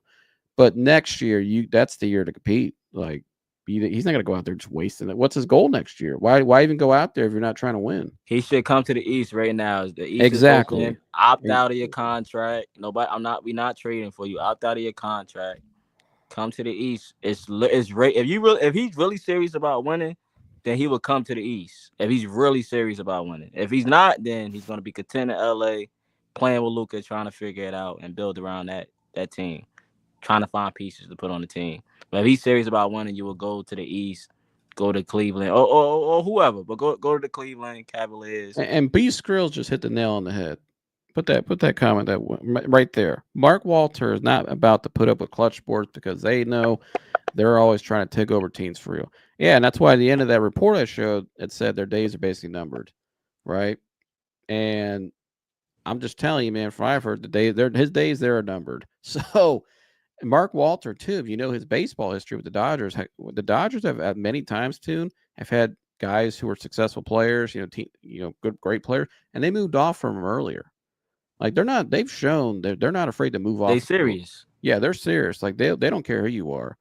And I just don't see why it makes sense for him unless he just wants to just ride out in LA. But to me, man, that's just a sad, not say sad, but just a dull ending to a great career. He could have a better ending, man. It could and I think he wants the great ending. He wants that, like the dude is constantly competing with, he may not say it, you compete with Michael Jordan, right? You with Kobe Bryant, those guys.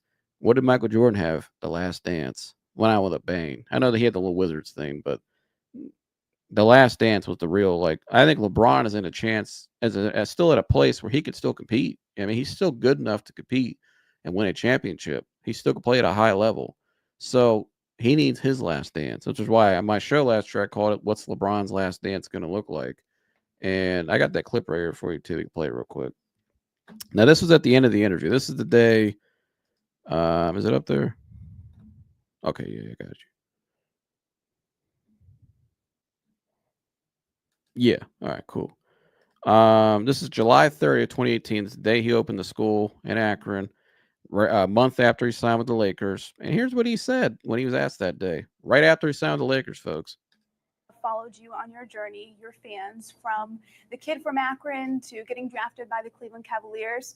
Do you think that there's a possibility for it to go full circle and you come back to Cleveland? Well, I mean, I don't close no chapters, and I don't circle no doors. Hopefully, I believe, and I will like it. I know my family would be great if someday, my jersey goes up in the rafters. You get me, bro? Cavaliers uniform. So yeah, I got that would definitely bring us back. But I'm always be in my hometown of Akron, that's for sure. Being around the community in Northeast Ohio as well is just who I am. So we look forward to it. This will always be home for you. Absolutely. Thank you, LeBron. No, thank you. Us. Appreciate thank it. you. Well, there you go. Wait, can you play one more time? I missed out on it. But I got like. To people have followed you on your journey, your fans, from the kid from Akron to getting drafted by the Cleveland Cavaliers. Do you think that there's a possibility for it to go full circle and you come back to Cleveland? Well, I mean, I don't close no chapters, and I don't circle no doors. Hopefully, I believe, and I will like it. I know my family would be great if someday, my jersey goes up in the rafters and in the Cleveland Cavaliers uniform. So, that would definitely bring us back. But I'm always be in my hometown of Akron, that's for sure. Being around the community in Northeast Ohio as well is just who I am. So we look forward to it. This will always be home for you. Absolutely. Thank you, LeBron, for thank joining you. us. Appreciate Thank you. There you go. Hey, man. That's a month after signing there. Man, look, look, I'm gonna stand on what I said, man. I have to see it to believe it. I get you, dude. I'm like you. I would say right now, not even come back to Cleveland. I would say right now it's probably a 20 to 30% chance he's leaving LA. But that could increase. Like I said, we just don't know. There's a lot of uncertainties. And if he leaves LA, Cleveland is probably number one. Yeah, high on that list. High. Like Very he high. may already be here, but mountain high. Yeah, they're probably the only team, honestly. I mean, the Knicks aren't gonna. He ain't going to the Knicks. It just makes sense, bro. Like if I'm like, I can't speak for him, but it just makes sense. Like makes why sense. right in LA? Like, imagine he came home with a son too. Yeah, that's what I'm saying. Like, I mean, I don't know, man. And you notice too, isn't it funny that Jared Dudley's thing's been kind of stale for a week? Yeah, they got that slot to fill. They still got that slot to fill, and he hasn't signed anywhere. He's just almost like Jared Dudley, just sitting there waiting. Why is he waiting? And everybody knows Jared Dudley and LeBron's relationship. Very interesting. Man, if this was like this would be the look. It's gonna have if it happens, it's gonna be out of nowhere, right? And it's gonna shock a lot of people. It's gonna be out of nowhere. Yeah. But you And remember what Rich Paul said? There's going to be a lot of turnover this offseason. He said that for a reason. And a lot of it's already happened. And then with Shams with the fireworks. Yeah, Shams, who is connected to Clutch Sports, just going to say it right now. That's their guy. They leak stuff to. Who knows? I mean, I'm just telling you, there's a lot of interesting stuff that could happen. Now, who knows? Like I said, he could still sign, go back to LA, and blah blah blah. Wouldn't surprise me at all. Yeah, probably is the highest chance right now. But he's been really. It's just really weird though. A lot of this stuff. That's why we're just kind of looking at all angles of this for you guys to see, and see kind of where's this all going. Like this, I think Tune and I are definitely certain that something's going to happen with the Cavs. It's just what's it going to be. It all comes back down to like 2020. What was it? 2019. Wait, was it 2019? No, 2018. I think. Was it 20? No, it was 2019 off season, and it came down to the Cavs and the Lakers. Yeah. But we knew he was going to Lakers, but it came down to Cleveland and LA. So it might be that all over again. But me, I gotta see it to believe it, Joe. So I know it sounds like all this sounds too good to be true. It's a lot of stuff that connects. I'll say this. There is some similarities to 14. There's some signs. I wouldn't be talking about this if I didn't see things that maybe catch my eye. Like I'm not saying for sure. I'm like you. You know what I mean? Because I feel like at times LeBron can also use it for leverage for what he wants at LA. But which he's very smart at using that leverage play, which he could do this offseason the next couple weeks. But I just see some similar signs in terms of when he left Miami, he never had the power he really wanted because Pat Riley was put the foot down. You know what I mean? He doesn't have the power really in LA anymore. You know what I mean? I don't know him and Mark Walters how they've talked, but it's like B. Skrull said earlier, and what a lot of people think, that power's kind of gone. So, Rick Bucher, a long time NBA reporter, really connected out there in the West Coast, mentioned on Speak last week on FS1. And I sent you that clip that he thinks that it's, that's a big issue. He would have brought that up if he didn't think so. So, I mean, Rick's been around a long time. I don't know. I just see a lot of signs that are saying, and LeBron sitting up there this weekend, at the Fanatics Fest, talk about retirement again. Like I think that's his real leverage is retirement talk. So it's like, what's his end goal though? What's your end game? Because he has an end game to this, and I think it's something that maybe that it could be something that maybe we're talking about. So where it goes out with a bang, maybe gets a ring and a trophy ceremony and a retirement, send off the last year. I don't know. It's gonna be real, but next year I'll tell you this, Tune. The NBA will definitely love it because the NBA next year is rebranding itself. Basically, next year is a big year for them. They just had the small market, the OKC expansion team win. I think that was good for them because they could say when they expand to Vegas and Seattle, oh look, it works. These teams can win. You know what I mean? Look at OKC. You do your cards right. But I think they want to go out they want to start off next year with a bang. And I think if they run it back as is right now, I mean, KD going to Houston, that helps. It's interest. Change draws more interest. A new team on the rise. Right, new team on the rise. The East right now, they have to have it. They have to have somebody on the East Coast that can draw interest night in and night out because the East Coast is still, I know that West is still lit, but the East Coast is still their biggest market in the NBA. It's all the bigger cities in the United States. It's New York, it's Boston, Philly. Those three cities alone are major markets. DC. Like you gotta have an elite top dog out there in the East Coast, and I think they've been riding off the Celtics coatails. Celtics done right now. They're done right now. They don't have that, so they need a dog. They need a superstar out in the East, and Brunson's not it. He's not a superstar. So great player, but he's not LeBron. So it's different. So, right, and the number one pick, where's he going? Cooper Flag, where everybody's gonna watch him. He's going west. Gonna be in Dallas, so that's what right, and they're not really gonna compete next year probably with the other teams. They could, but I don't think they will. I think it'll be great. The top two picks is gonna be in the West. Exactly. So and VJ, whatever his name is, in Philly, I don't think that's drawing people into. It's not. I think It's DMJ not. will even agree with it. Yeah, what I'm saying from an NBA business standpoint, LeBron going back to Cleveland helps them tremendously next year because it really next year is a big year for them with that new expansion with the NBA, NBC coming back, Amazon. They got to get off to a hot start next year. So I think the league would be really invested into this. Yeah, I will hope I see some LeBron fireworks. LeBron and East. They need LeBron. Even at the age he definitely is the most Yeah. talked about still. If Shedeur Sanders starts for the Cleveland Browns next year and plays well, like Baker did his rookie year, and it's like it's probably the biggest story. One of the biggest. Headlines, man. He's on the East Coast. He's in the Cleveland. You know what I mean? Like that would dominate any NBA team if LeBron stays in LA. Because what star in the East are, you know what I mean? They have no real like superstar. It's no stars like no super. Yeah, like there's Paulo, no superstar. Siakam, like Halliburton is out. It's no stars. K, it's no superstars.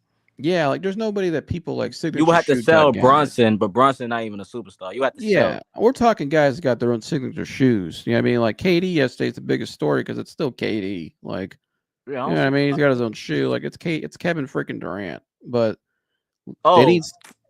well, you got Giannis, right? You got Giannis. Yeah, but I don't think I forgot about Giannis. You got Giannis. I don't feel like Giannis has ever really reached that. He's never been on that LeBron level of interest from fans. Nah. Like LeBron draws people that maybe don't even watch basketball off. They're just casuals. Yeah. I don't think Giannis draws that. LeBron in Cleveland draws a lot of people. Because it's like LeBron, when LeBron's not in a Cavs uniform, he's a villain to a lot of people. And a lot of people's eyes, they don't like him. I'm serious. You know what I mean? Like when he came back in 2014, everybody loved that dude. If you weren't in Miami, you liked that guy. But when he played for the Lakers, people say, "Oh, you're just running the, people say, "Oh, you're just going to LA to Hollywood." And when you go to Miami, how you went about. He was a villain in Miami. So yeah, he's a darling when he's in Cleveland because it's the hometown thing. It's great for the league. That would be up to him, though, man. He got to make the decision. That'll be up to LeBron James. Adam Silver, if you want to make some dough next year, tell your boy he needs to get his I'll make the decision for him, man. Right. You never know. Just saying. I would let him know. I would let him know. Here, I'll just say that when that much money's involved, they're making it known what they like. You know what I mean? Too much money involved. It is but it's business at the end of the day. It is what it is.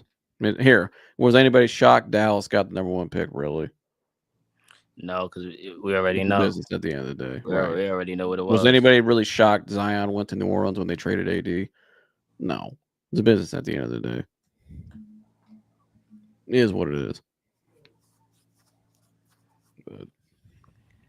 But that's all I got, brother. I don't know. I mean, hold up time too much, but that's all I got. Good. We come on here. We always Yeah, I mean, we're really chopping. It's good though, because you're not gonna hear this type of stuff anywhere else, people. That's why you need to like, subscribe, and share. Like, I thank Tune for giving me the platform to come up here, and he's always comes on my show anytime he wants. He can speak about anything he wants, and I don't know. We'll see.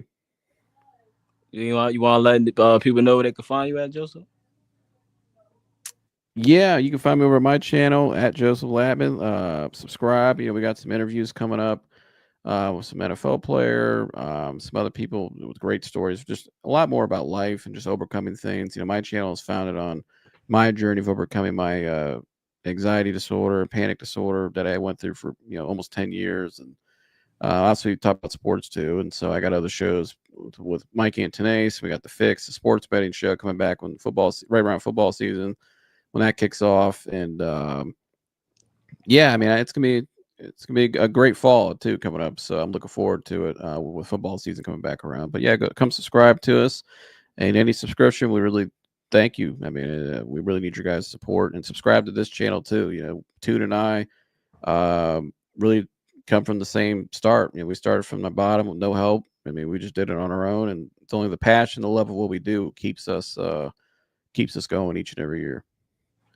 And DFJ, I made a person who was on the Eagles roster, Super Bowl team this past year. I got to talk to him a little bit on Friday. I actually know him for a little bit, but shout out to Paris Campbell.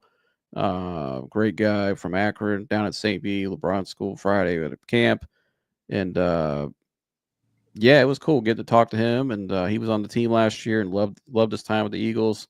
Obviously got the better opportunity with Dallas now to try to get it going now. He finally was healthy last year. And so, although Coach Aguero was telling him, make sure you keep stretching. But yeah, it was a good time. So, he said I'm a casual Eagles fan. Oh, okay, I got you.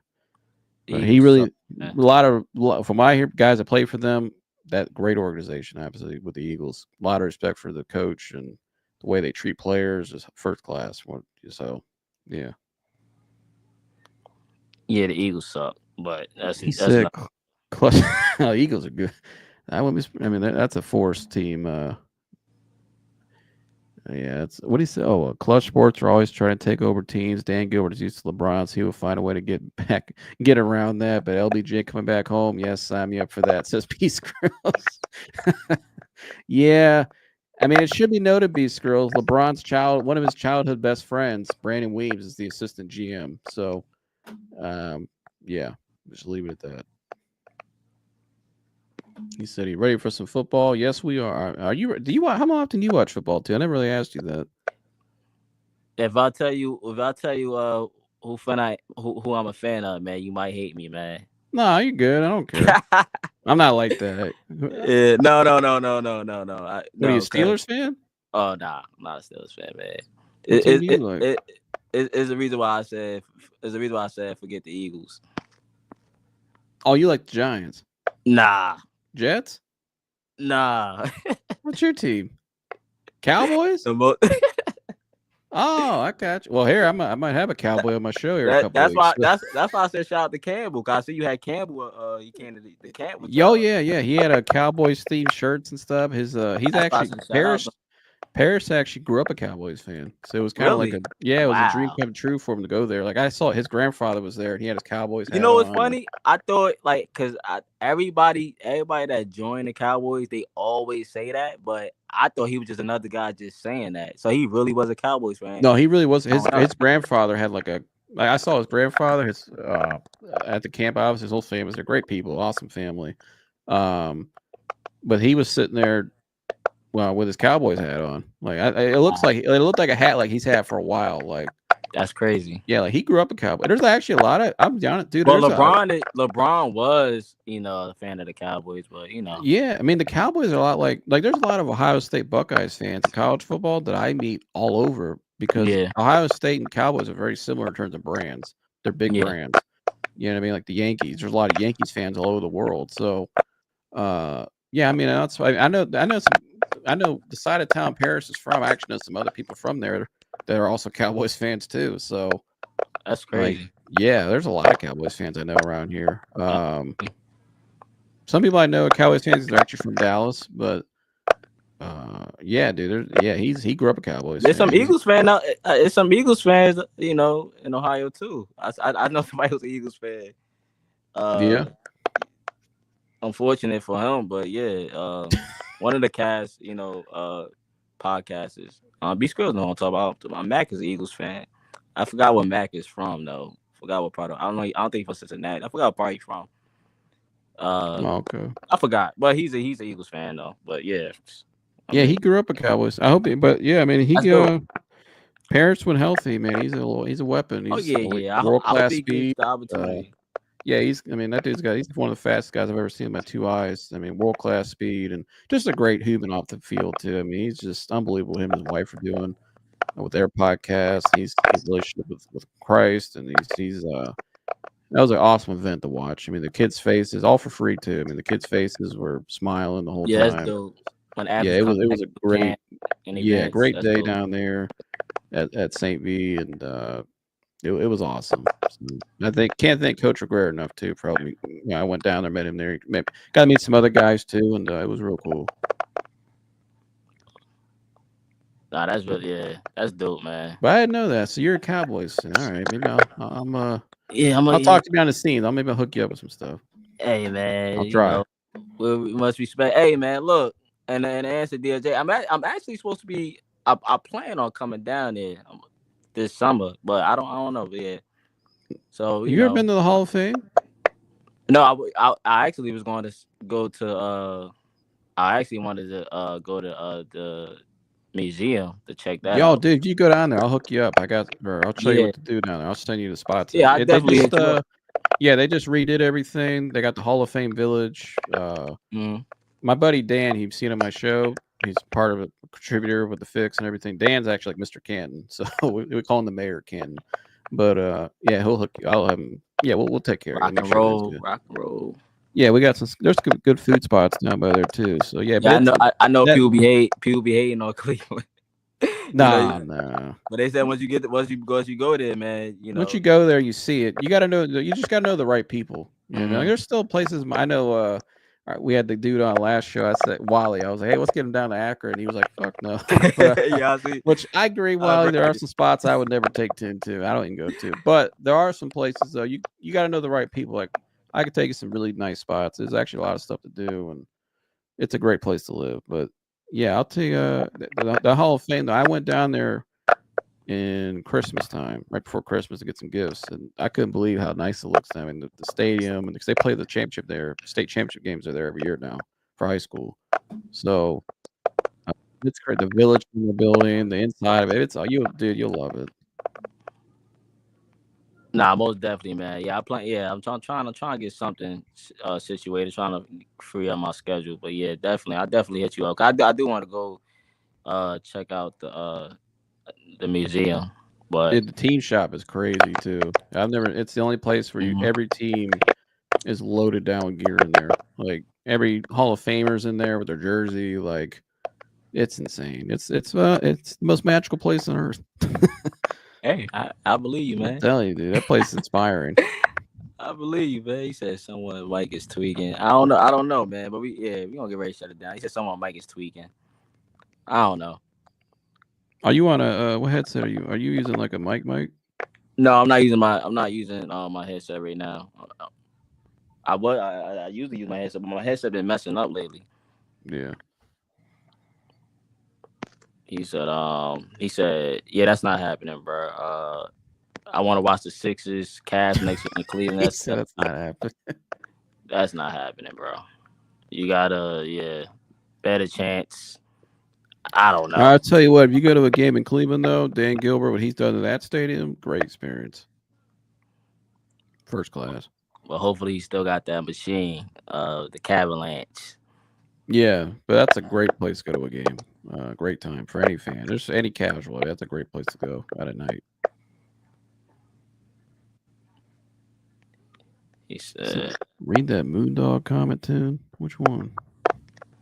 What did he say? He said, I need that Moondog. That would be, yeah, I could see Humble posing right there with that. Hey, shout out to Moondog. He said, I want the best what spot? He said, shout out to Moondog. B-Scrubs, are you ready for some football? Oh, hell yeah. I'm ready. High school all the way to NFL. It's all weekend for me. Yeah, basketball season it's over, but it ain't over. But it's basketball season over. But off season starts. But yeah, it's about that time for football.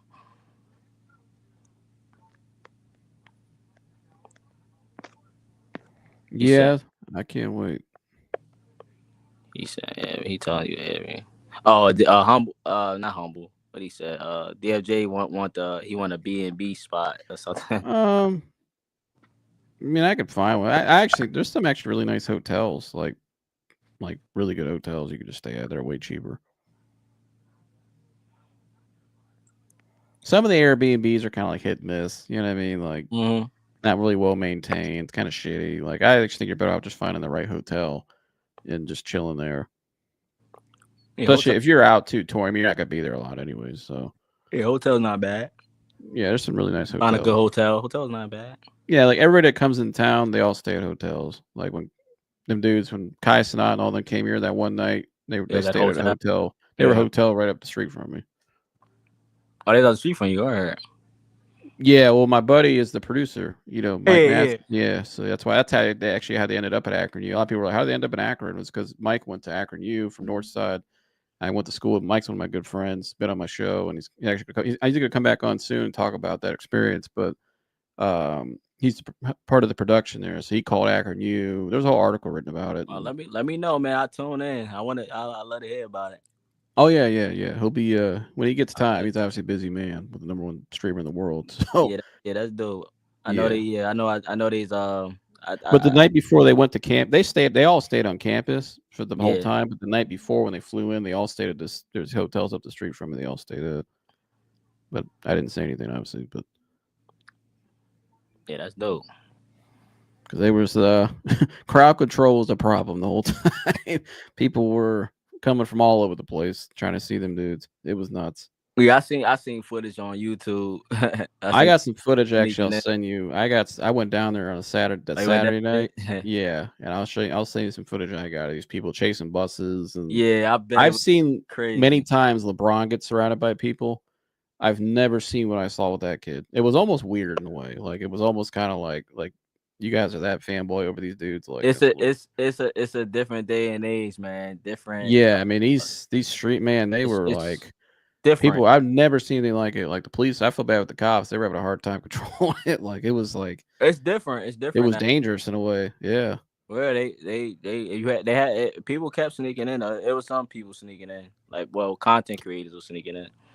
Yeah, I think some of that they knew was going to happen, but I think some of it, yeah, there was some.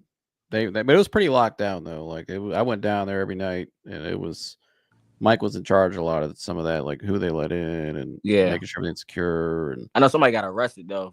Somebody got arrested for sneaking in.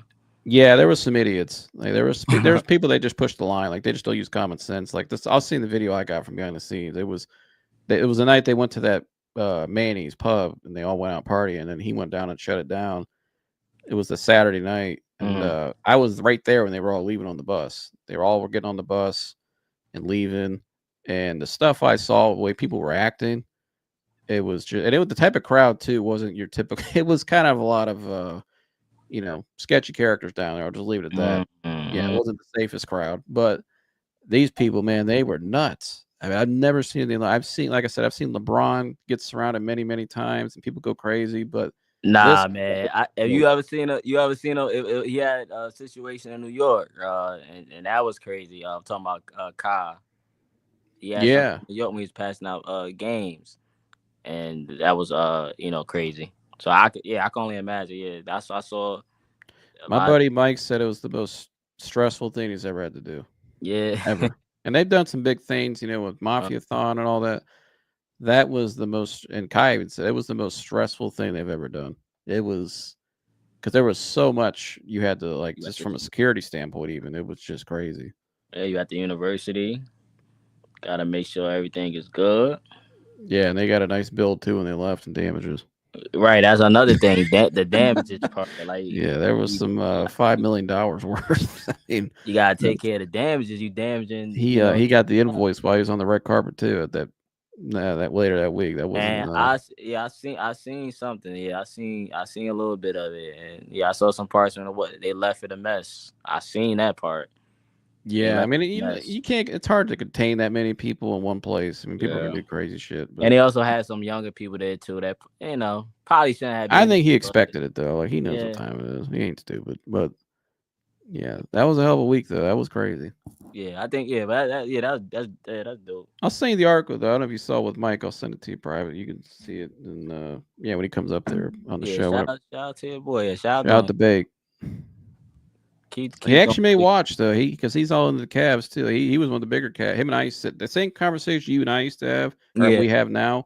Him and I used to have at school every day, and even after what I like, we still have. I remember 3 years ago we got Karis LeVert. Him and I were talking all about it, and he may be watching when he gets time. I'll go back and watch the episodes and stuff on my show. And so, Mike, if you're watching, love you, brother. But we'll get you up here sometime if you're ever available too, because he loves Cavs. He loves Cavs talk.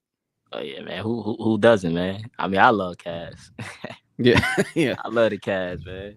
But well, I don't mean to hold you up, but Appreciate the time as always, and like, subscribe, share all the good stuff, and I'll see you in the next one, brother. Of course, man. Appreciate you, man. Yeah. Shout out to my guy Joseph, man. Yeah, we was up here for 2 hours, man. You see, when you chop it up, it could go longer than expected, man. But that's just how, that's what the Cavs and basketball do in general, man. But I shout out to Joseph, man. I appreciate him always coming up, and he always got some new insight on the game or players or news that he heard. But humble, yeah. Come out with DLJ too, and Joe. I will help y'all get some content, find a new fan. DLJ ain't gonna come to Cleveland, man. DLJ don't want to come to Cleveland. DLJ ain't come to Cleveland, man. We might have to jump DLJ, man. He's a Philly fan. DLJ not allowed, man. No outside, no Philly fans. Shout out to DLJ though, man. He's funny, man. That's from the heart, bro. Yeah, Humble, I appreciate you, bro. I already know Humble. Humble, yeah, Humble. I'm look, Humble. I definitely gonna hit you up, man. The plan is that's the plan. Sometime this summer, that's the plan. But yeah, I'm gonna hit you up, Humble. See what's up, man. Too much to talk about, right, man? I know. Look, bro, we probably could go a whole nother hour, man. To be for real, we probably could go a whole nother hour just talking about something, man. But shoot. But it's hot, man. I think it's like 100 degrees outside, I think. But it's hot, man. Gotta get some water and stuff like that. But yeah, for sure. But I appreciate y'all, man. Again, yeah, make sure y'all sub to Joseph. I'll put the banner up. Make sure y'all subscribe to Joseph, man. Joseph cover everything from football to basketball to high school sports and life too. So subscribe to Joseph, man. Shout out to Joseph, man. Good guy. But yeah, that's what it was, man. Don't forget to push the like button. Like I said, I like that the Cavs are being, somewhat, I guess, aggressive in my opinion. At least having conversations, right? Like we already said, the Durant deal probably wasn't close to happening, but it was just us. It's just good to see the Cavs doing something and having conversations or trying to attempt to do something. So it's the effort that matters to me. And the thing with DG, I'm cool with keeping DG. I thought about it a lot. I have no problem with Darius Garland. I know Kenny went with the small backcourt. I know that's going to come up. But I would probably be more inclined to trade Jarrett Allen before I trade Darius Garland, at least for right now. I would go with Jarrett Allen and not Darius Garland. So I think the organization is smart enough not to sell low on Darius Garland, top 10 point guard, all-star. Not even in his prime yet. About to hit his prime. But, yeah, don't take no low ball offers from any teams. And let's keep building this thing. Let's go out. Let's make a trade. Let's get a play in the draft. Let's get a big. We need a big and we need a wing. That's what I think we need. But Jesus, I'll turn it to Joe Rogan style show to turn it. Yeah. Gotta get the timestamps up, man. Gotta get the timestamps up, man. But look, man. If you enjoyed the stream or you rock with your boy, man, hit that like button, subscribe for more Cavs content, and stay tuned in for more of my other videos on the channel as well, man. But I'll catch y'all on the next one.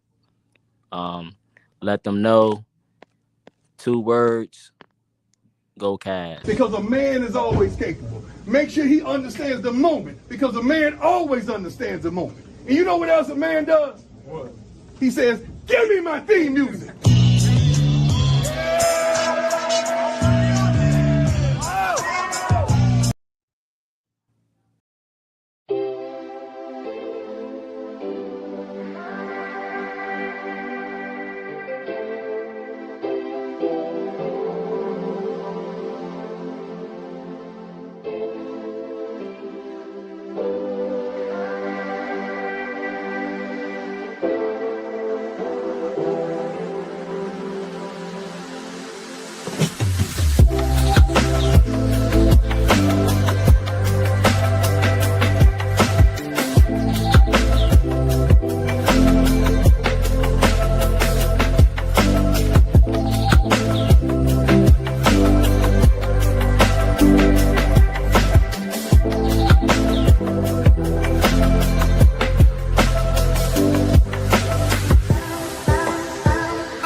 and he has brought new life to the Cavs and Cleveland since LeBron James. And when I say the best shooting guard in the league, I'm standing on that. He is Donovan Mitchell, Spider.